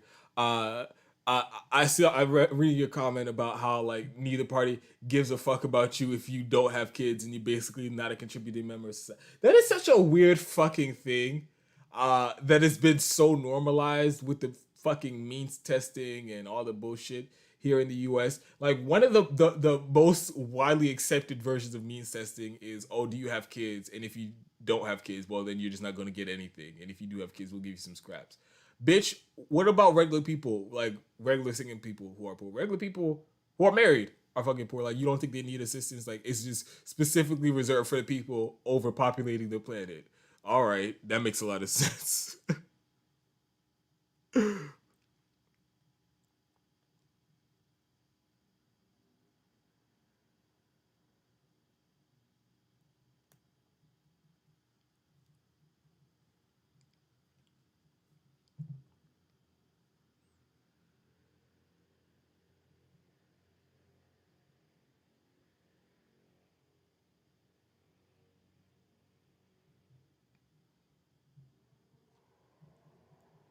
I see there's an interesting conversation going on about veganism.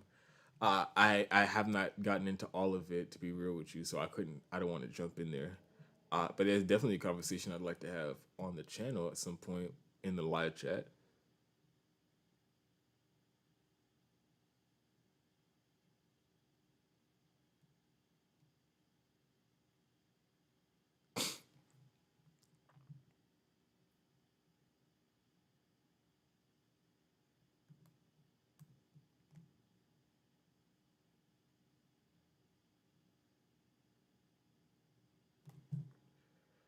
DOG says, housemate works at Amazon. He's bragging about his insurance every day. Man thinks Amazon is the best company. Hey man, he finally got a taste of some insurance in this fucking hellhole, and he want to show it off. I mean, I guess to each his own. Because I mean, what's the issue? What good is insurance if you can't brag to people who don't have? What good is insurance if you can't brag about it to people who don't have it?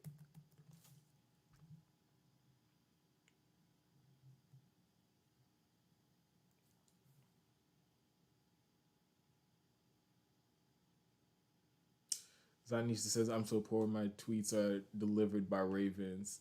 So I'm the only person that decides on who has privilege. I think that's a special elite level of poor Zanitu. So I think you might be Emperor God King of who's privileged and who's not.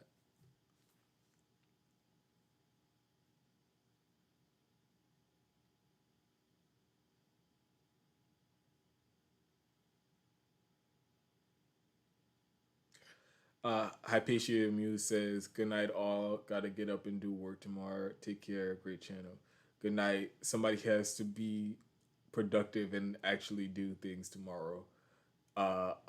So we do wish you a good night. Didn't want to keep you up too late. Let me know where you're at actually, Hypatia Muse. Like where you're at in the world, like what time zone it is. Because where I'm at, I'm on the East Coast of the U.S., so it's I think it's actually like 2:13, and I'm fucking bugging because I need to go to sleep. I was not even planning on being live this long. Where did I even put? Oh, my phone's right here. Yeah, it's 2:13. This live stream, we went deep, baby. Another 2-hour live stream, and I really was not planning on going this long. And 42 people still in the live chat. What's up? What's happening, y'all? Thank you so much for watching and commenting, liking. I appreciate all of you. Keenan with a $10 donation on Streamlab that just popped up on screen. I need to figure out how to make those Streamlabs comments bigger on the screen. That is something I'm going to do behind the scenes. But give me 1 second. I'll read your comment right now. Keenan with that $10 donation says, Jordan seems to be conflicted. He just opposed his Don't Criticize the Squad on the Vanguard. And of course, they didn't push him on it. Yeah, I've noticed that a lot with like so many prominent people in new media. Like they kind of just speak out of both sides of their mouth. I noticed it a lot with Jordan Sheridan and Kyle Kalinske too.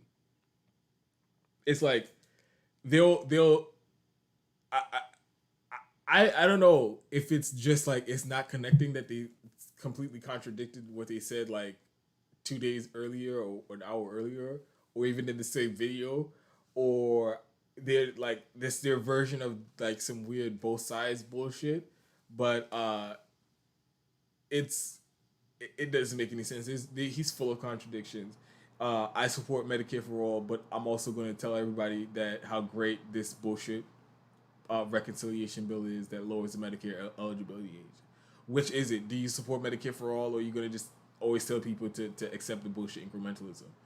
Like the fucking contradictions are endless with Jordan and all these other people.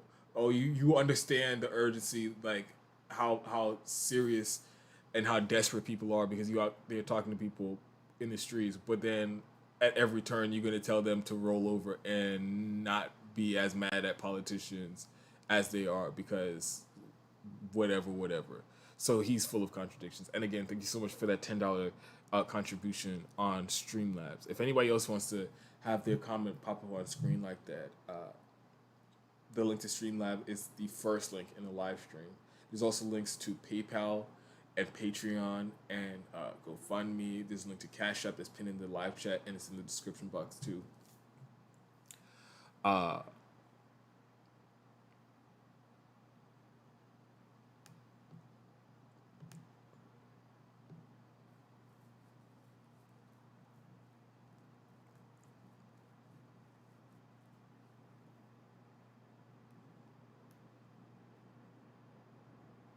Punk Freud says it's been a great live stream. Thank you so much. Thank you.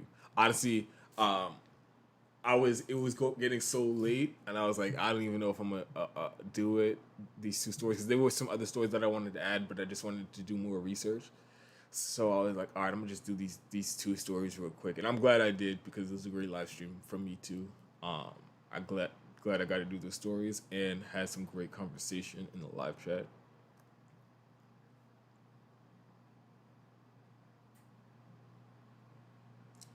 Ashura says, can't you go back to your parents or sisters?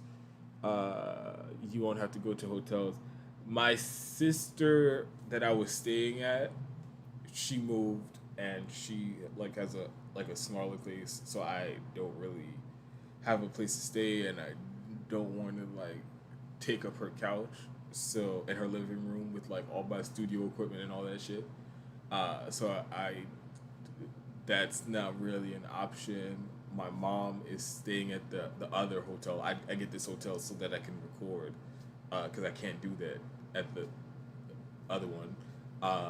But yeah, my dad's in New York, but I would like have to literally pick up my whole fucking life and go to New York. That's not really an option right now. So as it is, I'm trying to muscle through it and get a place. Zanito says, yeah, I'm glad Dontel is a night owl. Not many streamers on late. Yeah, I noticed that too. I noticed that a while ago. That's why I originally started posting like my videos like sort of later at night, because it's really annoying when you post a video and then like every other fucking political like commentary channel posts a video, and it like kind of buries you in the subscription feed. So I realized that most people don't even post at night. So like if there's people who want some content to watch, it will literally be the first thing on the subscriptions feed. That's why I started posting, and I obviously looked at the analytics, and I noticed that you guys did watch them, because I used to post at random times like 11 in the morning or like at 3 in the afternoon or whatever, and videos always did better at night. So that's just when I do it. So that's when I've done the live streams, and it's worked for me ever since. Give me 1 second, gotta sneeze.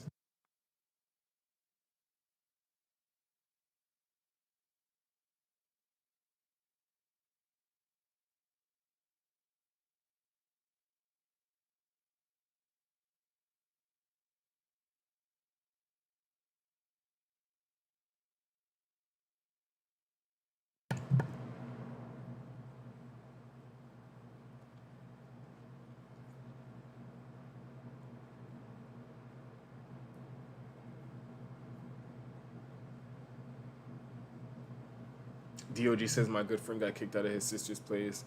Been living in and out of hotels. Can't even keep his phone on. It's been a while.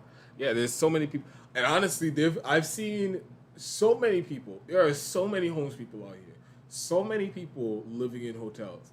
And it is fucking crazy to me.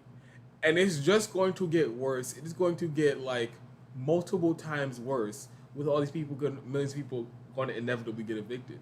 And it's just fucking madness. And I don't know what the limit is before people actually, because even now people are still just trying to go about their day, and like it doesn't faze them if they're going to work. They're just concerned about going to work, coming home, and going out doing whatever. And like there is no real like reckoning, societal reckoning with what's going on here, or even like some serious plan to address it.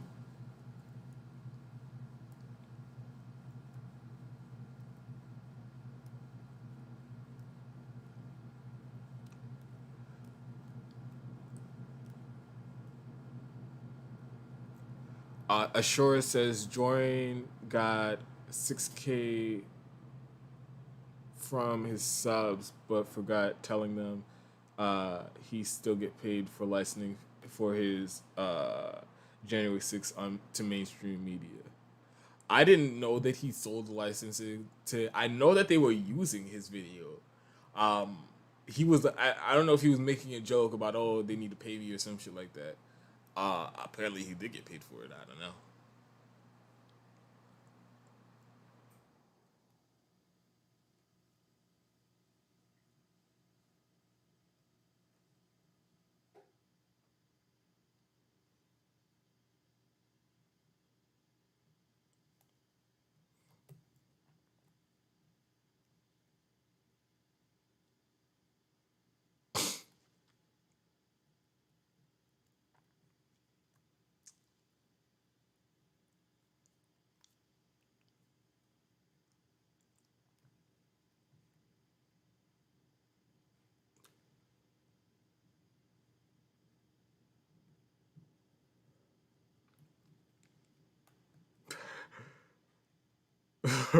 That was a funny random comment, Abram. If extraterrestrials were to view Earth's last 200 years through a telescope and time lapse photography, they think concrete was the most dominant life form. Yes, that concrete is going to be top of the food chain, baby.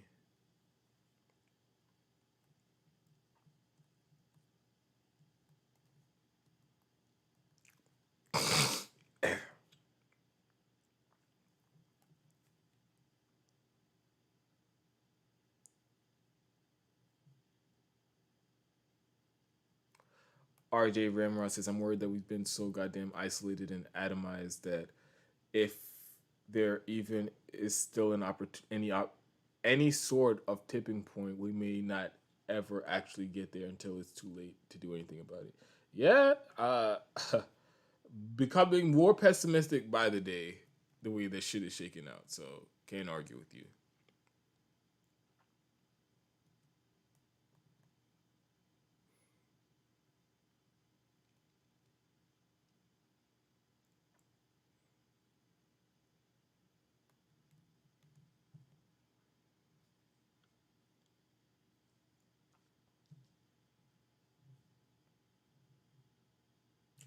Assure says, "Do you have COVID, Dantel? You have a runny nose." No,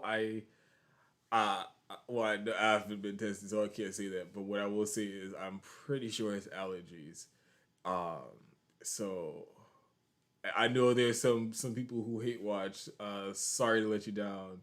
I don't think I'm dying anytime soon.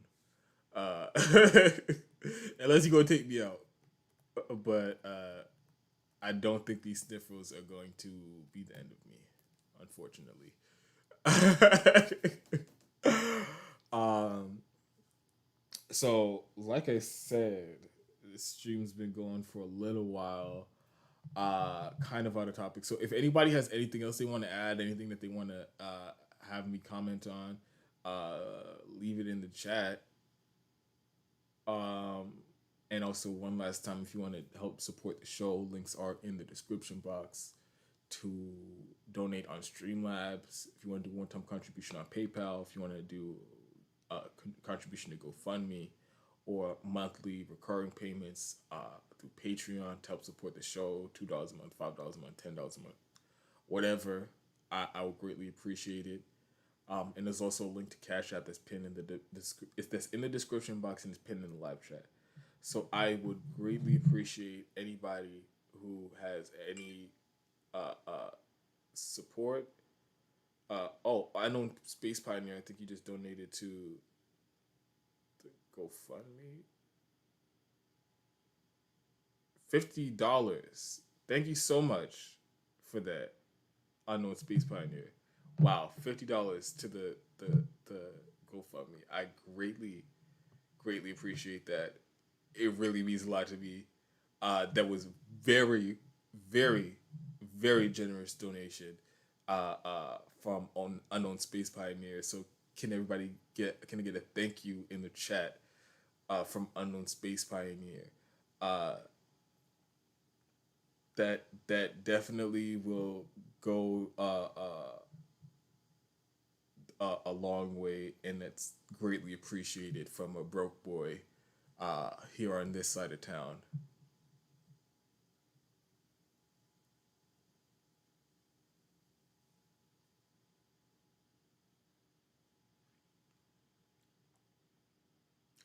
Ashura says thoughts on Chomsky on Primo Radical and Sam Cedar going on a revenge path on Jimmy for criticizing it.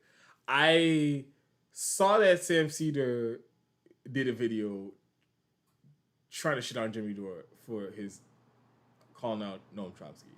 I saw that Noam Chomsky video for interview that he did with Primo Radical. That shit was so bad. Uh, Noam Chomsky basically every time he opens his mouth at this point is just begging for me to shit on him, and he's gonna get it. I was gonna talk about it in this stream, but I'm gonna do it tomorrow. I'm actually going to add in some commentary on Kyle's take on this because surprise, surprise, Kyle also has a shit take on this. So I'll talk about that tomorrow, sure.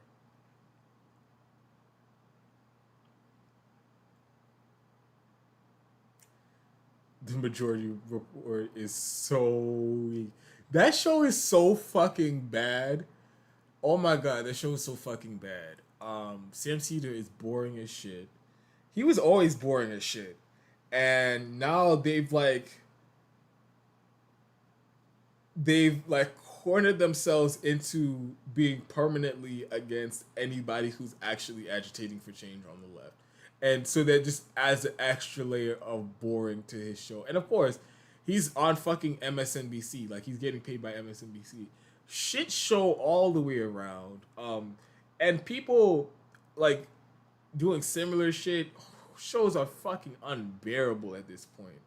Mike Figueredo at the Humanist Report, David Dole at the Rational National, their shows are so fucking bad. TYT, their shows are so fucking bad, and it's wild to me that they have the biggest audiences in left media, and their commentary is so fucking trash, reliably trash.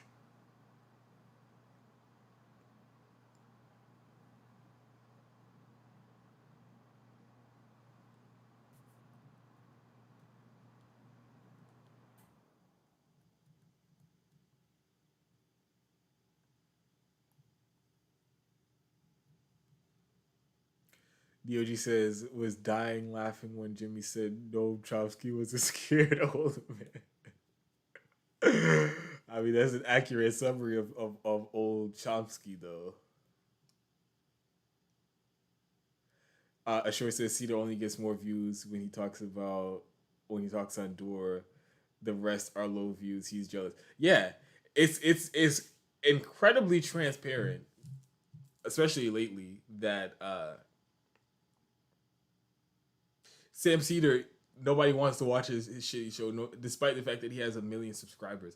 Nobody's watching his fucking videos. And the only videos that he does that post that do numbers is when he's trying to start some shit with Jimmy Dore. So what does he always do? Start some shit. And it's so funny because these people claim that that's what we're doing, right? They claim that everything we do is for clicks. They claim that we only like Jimmy Dore and we only talk about Jimmy Dore's content for clicks. And the reality is, Jimmy Dore is just echoing what a lot of us have thought for a very long time, and he's just one of the most prominent people saying it. So that's why he has the support that he does. But you all are literally doing everything for fucking clicks and talking about Jimmy Dore for fucking clicks.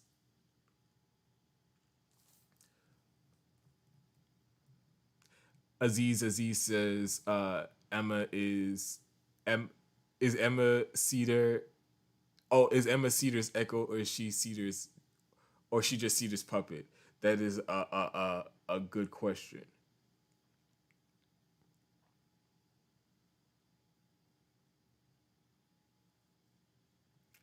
Oh, I sure asked about that progressive voice stream with the Humanist Report and the Rational National, where they did 3 videos on Jimmy Dore. Like, that's what I'm saying. Like, they're fucking, they want to talk about everybody else cloud chasing, and their fucking commentary is so fucking trash. And progressive voice shit is fucking trash too.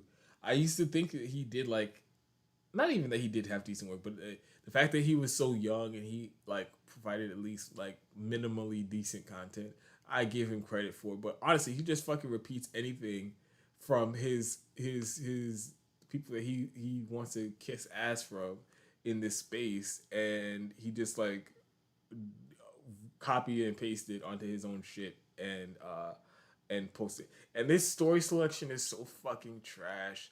All of them are fucking horrible.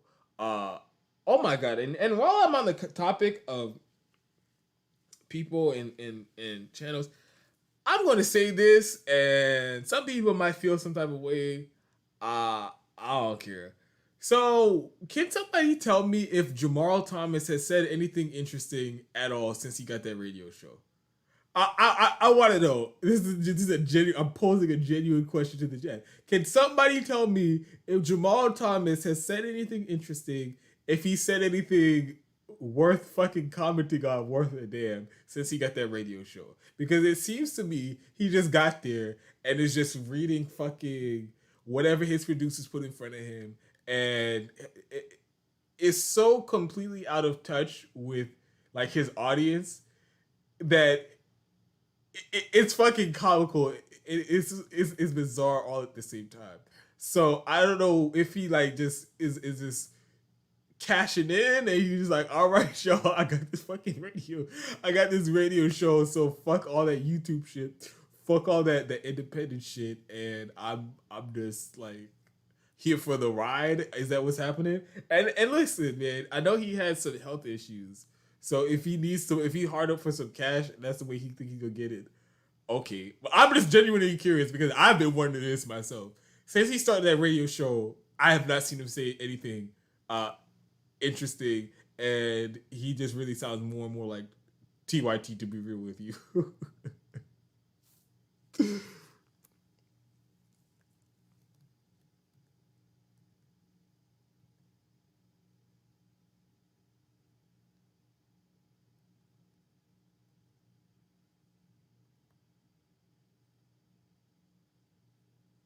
DOG says, man, Dante, did you have to ask that? RG Ramross says, this shit about UFOs count? I guess. I mean, that's always something that I guess I could appreciate, that, you know, it's something different that he does in the space than most people. But I started watching Jamal Thomas, and I did watch him pretty decent amount. It was because he had some interesting takes on politics. Now he doesn't. It's just all like everything he says is fucking predictable. And he was more on the outside shitting like more on towards our side, it seemed, but just like, honestly, it feels like he doesn't even put much effort into this shit anymore. Like I said, he just like clocking in at his day job or some shit. That's what it feels like to me. And I understand that I may be being way too blunt right now, and I may be stirring the pot, and I may be kicking shit like everybody always accuses me of. But this is just something I've been personally thinking, and I just want to hear what anybody else, if I'm alone in this.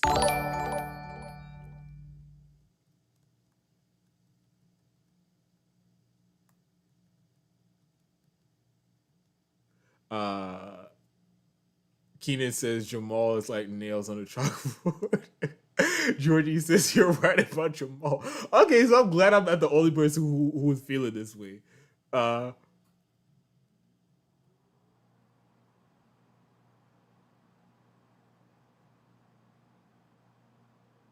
Weird Pilgrim says radio killed the video star. Ashura says the last time I saw Jamal is when he was trashing Doro versus TYT because he had enough, even though he did clips on it. Yeah, I saw that, and that was a fucking shit take. And that was one of those things that it was incredibly clear to me at that point that he's not really following the shit like how he used to, and he just like throwing in his commentary, and he really didn't really grasp the whole situation.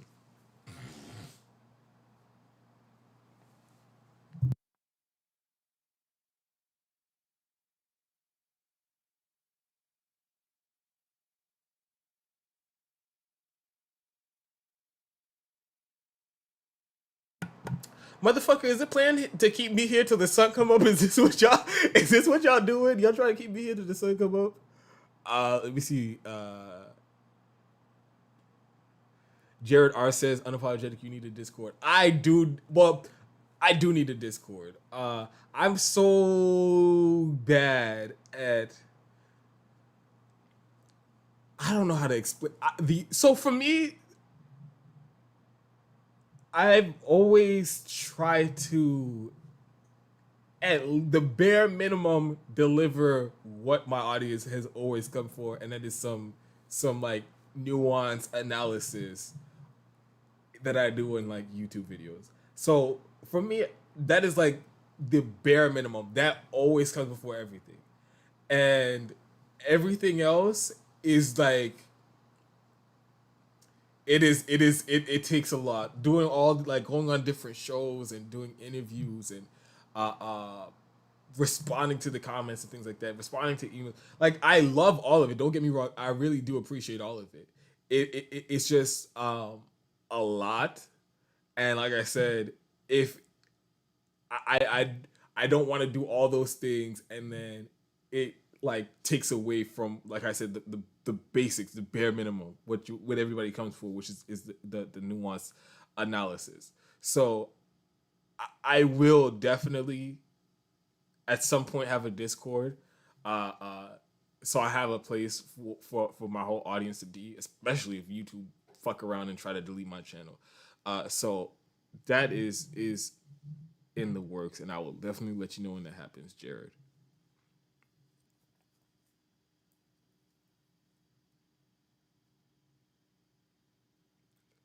Punk Floyd says, I was glad to get more content from him, yet immediately stopped listening to him. Right? Because so he says, all right, I'm going to do the radio show, but I'm still going to do the YouTube channel. And I used to watch his like Patreon appreciation streams. He doesn't do any of that shit anymore. He gets up, he does his 3-hour radio show, and that's fucking it. So, hey, I ain't gonna hate on nobody. I'm just going to point out what I've noticed, and I'm glad that I'm not the only one who noticed it. Is all I'm saying here.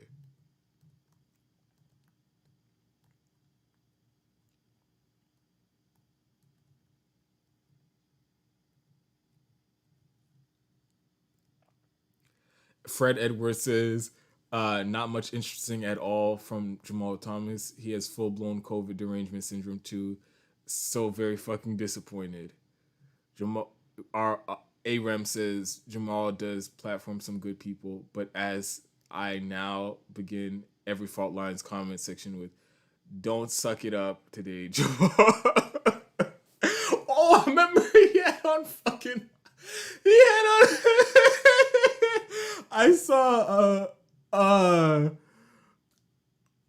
episode he did where he had on Gloria Steinem or Lauren Steinem, whatever the activist. She is so fucking annoying at this point. Lauren Steinem, I think her name is. Yeah, she's so fucking annoying. And that episode was so fucking cringe. Ashura says Jamal is pro party and Nina Turner always gives excuses for the squad and Nina Turner. Yeah.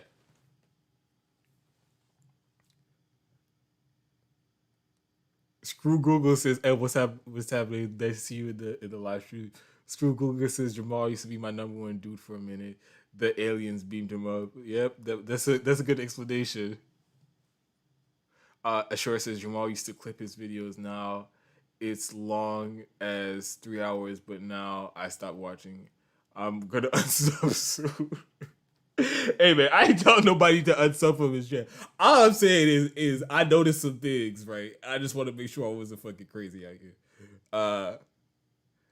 Unknown Space Pioneer, even before the radio show, he had some pretty lame takes on Dora that made no sense. And he just rambled. That is also true. But it got like unbearable when he did that radio show.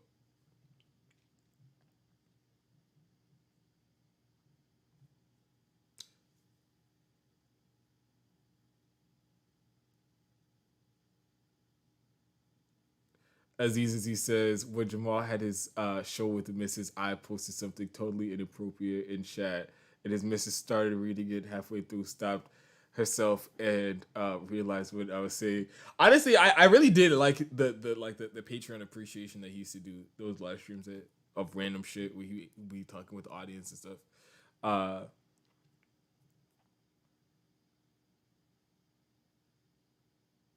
Fred Edwards says Mr. Last Man on the Wall didn't know they noticed it gentrified the wall around him.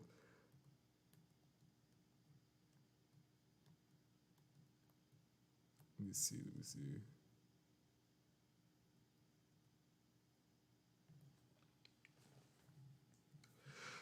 Where Pilgrim says you'll sleep when we're done with you, not a moment sooner. Unknown Space Pioneer says you better be ready for the morning walk. DOG says Miss Jamal's take Jimmy Dore versus TYT.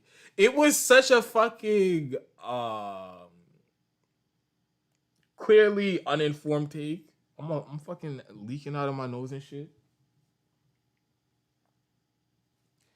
It was such an uninformed take, and it was just like it confirmed like what I was thinking about him. Like he's really just phoning this shit at this point, because there was so much nuance. There was so much ways to go about it, and it was like the most shallow, unnuanced take on the whole fucking situation.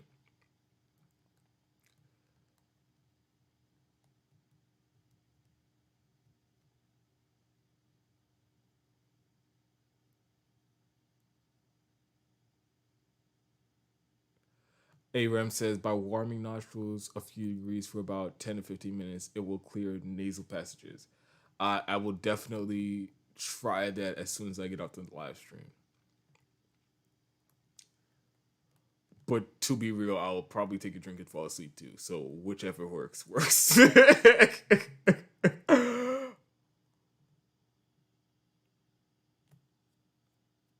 Screw Google says I have to get up early anyways. Basically, fuck it o'clock. Yeah, I've done that a few times. Where it's you just up so late that you just like fuck it. I'm just not gonna sleep tonight. Then I'm just gonna not sleep tonight.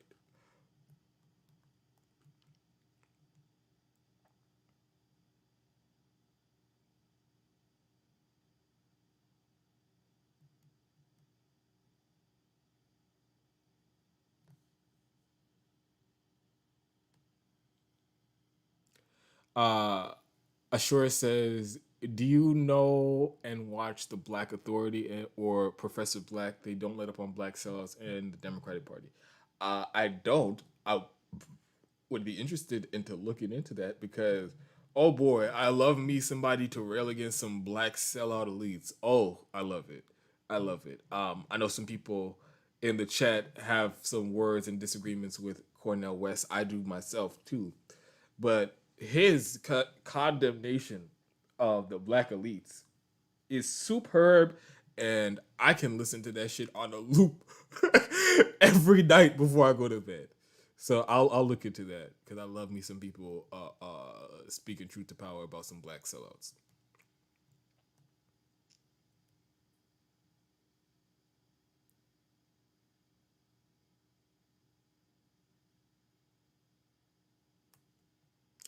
I feel for Jamal's health issues. My issues with Jamal are with his light opinions. Yeah, I feel bad for him with his health issues. He's had some crazy health issues throughout his life, and even while he's been like doing his show.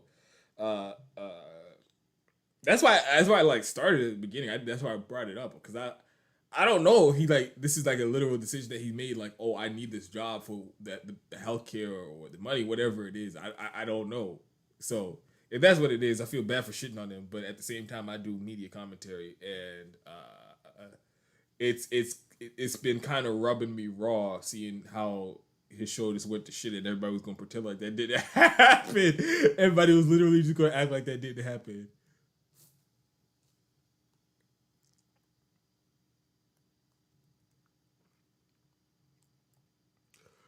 A-Rem says Lawrence Steinem.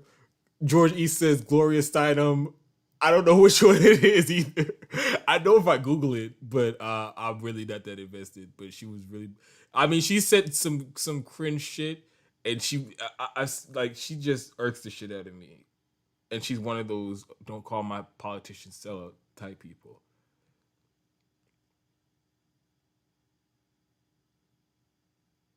Punk Freud says, I've said your name like 20 times in this live stream alone. I don't know why I keep fucking it up every time I do it.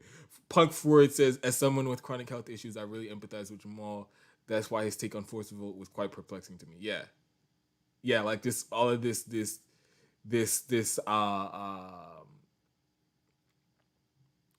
like he was trying to ride the fence of like, oh, they should do it, but at the same time, oh, people are being so mean to these politicians. Fuck those politicians. Like, people's lives are literally depending on them.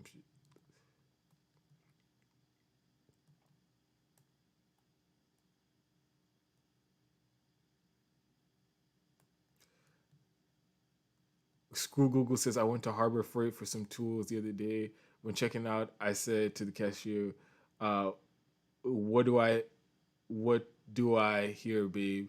Just stick it in. We both started laughing. We both started cracking up about 2 seconds later. That sounded like a interesting exchange. I wonder if it progressed any further than that. Was that some type of proposition or something? was somebody putting out some feelers?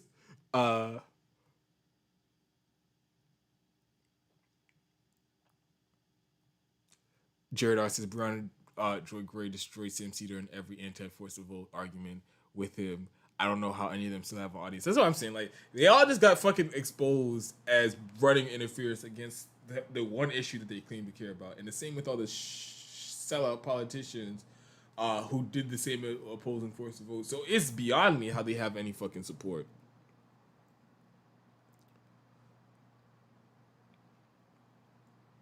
Still 38 live viewers. 2:48 in the morning. Jesus. Again, I appreciate you all staying up with me on this long ass live stream. What was I about to say? This is ended up being one of the longest live streams I've ever done. All while I said it was going to be shorter than usual. So, typical me there. If you guys want to support the show, links in the description box: PayPal, Patreon, GoFundMe, Cash App. It's all there.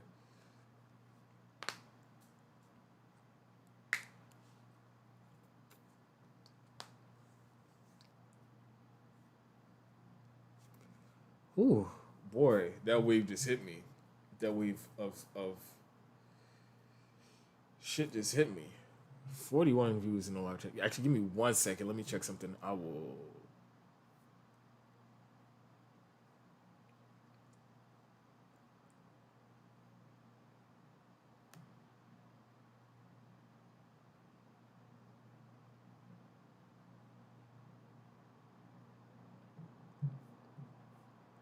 All right.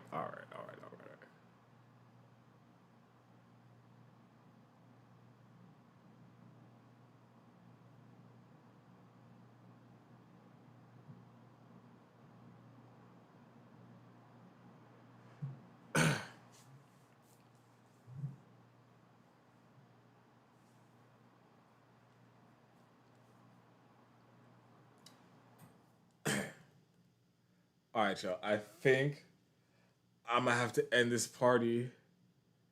I loved every minute of it. This was an amazing live stream. Amazing people in the live chat as always. I really love the stories that we did. Glad I got to talk about Julian Assange today.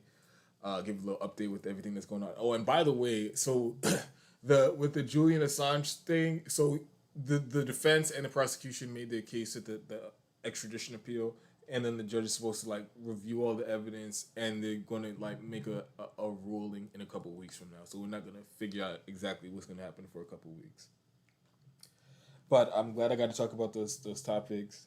I finally talked about India Walton, as some people were asking, and laid down the law on that one. And we had some great conversations in the live chats all in between.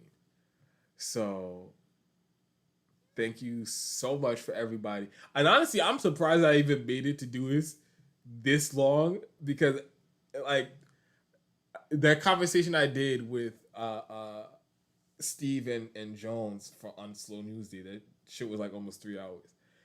And I don't know how to explain it to you all who don't make content or who don't like have to like speak for extended periods of time. Uh to talk for like 3 hours is fucking exhausting. Uh and like when I'm done with like a live stream or something, I just be fucking wiped out. So the fact that I was able to do that live stream and then do another damn near 3 hour live stream, I'm very proud of that.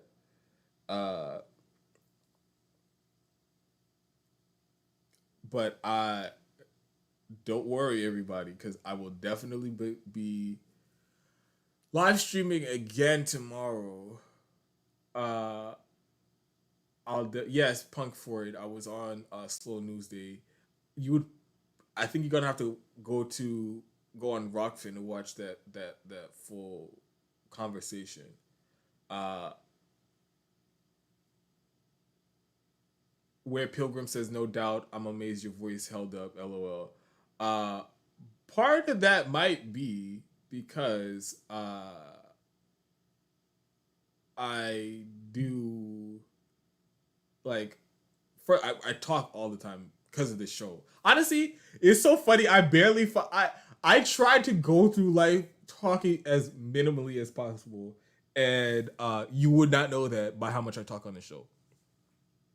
But I think my voice is able to like withstand all of this marathon talking because I do sing a little bit, and I'm trying to.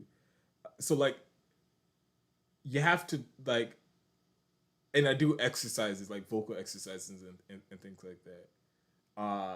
And when you speak a certain way and like when you sing a certain way, like there's a proper way to do it so that you put less strain on your voice.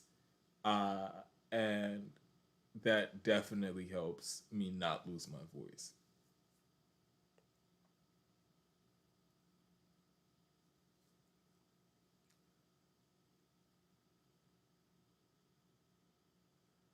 Sure, so from Nick from Fred Hampton Left just can talk more than 3 hours with no problem. Yeah, there's some people. There are a lot of people who can do it. It is definitely it can be a task. It can definitely be a task, especially if you have to prepare for it. Because like for me, if I'm doing a live stream, I have to like prepare the whole thing and produce the whole thing. So that's a whole thing, and then you got to do the live stream, and then I have to cut it up the videos, which I'm pretty shitty at doing. If you guys couldn't tell, I cover so many great stories in the live streams, and then I sit on the videos so long because it takes me so long to cut them up that by the time I upload them, nobody even wants to watch the shit anymore.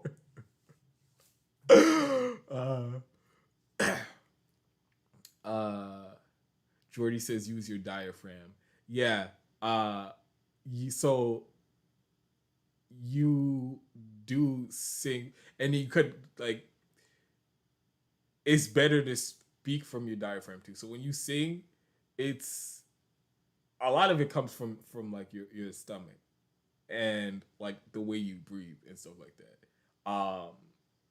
And it's just like really the same with talking. So and I could almost not always, but almost always, especially if it's somebody who is like a belter or like sings loudly. If by listening to somebody talk and looking at the way that they talk, you can usually tell if somebody sings.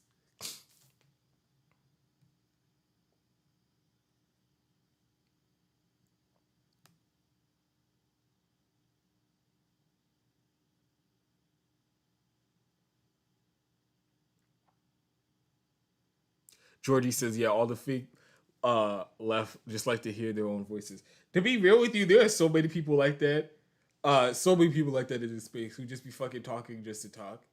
And just like the attention and shit like that.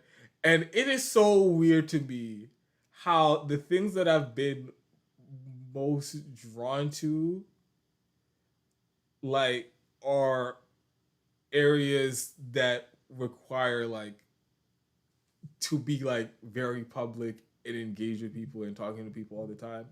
And that is very not with my personality at all. Like off camera, like I said, I want to do the bare minimum amount of talking to get through the day. I don't. It's just it is a chore for me. So when I do come out here and talk like a fucking Jabberjaw Jenkins, the first time I did okay, so I've always done like long videos where I speak. It's just basically me speaking. But even still, I was like, there's no way I could do a fucking live stream and just talk that fucking long. Because I just don't even like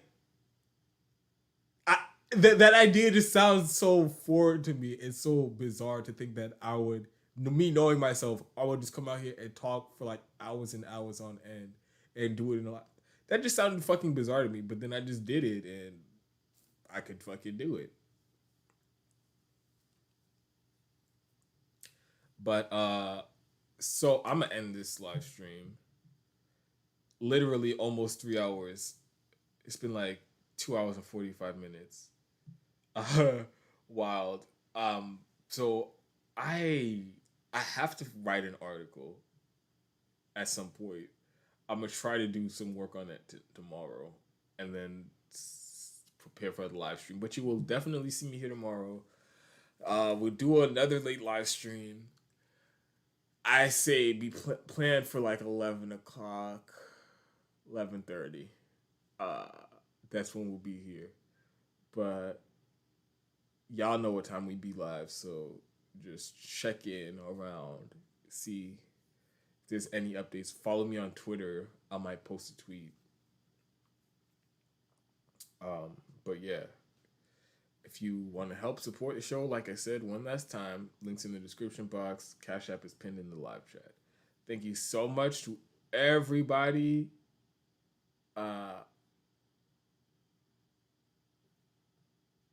Where Pilgrim says this is your record for the latest live stream, I think 100%, definitely, the latest I've ever gone. I've never been live at 3 a.m. Jared R says, "Dude, I never see your tweets. Twitter, how do you?" Yeah, sometimes it feels like, especially lately, because there was a time when I would post and it would get like pretty. But to be real with you, I haven't been on Twitter that much over the last 2 weeks, 3 weeks, to be real with you. But even before then, it was kind of slowing down on Twitter. But yes, Aram, George E, Jared R, Jody, all of you, I'll definitely Keenan, and thank you so much for donating that $10 on Streamlabs, Keenan. I greatly appreciate it. Everybody, love you all. See you again tomorrow.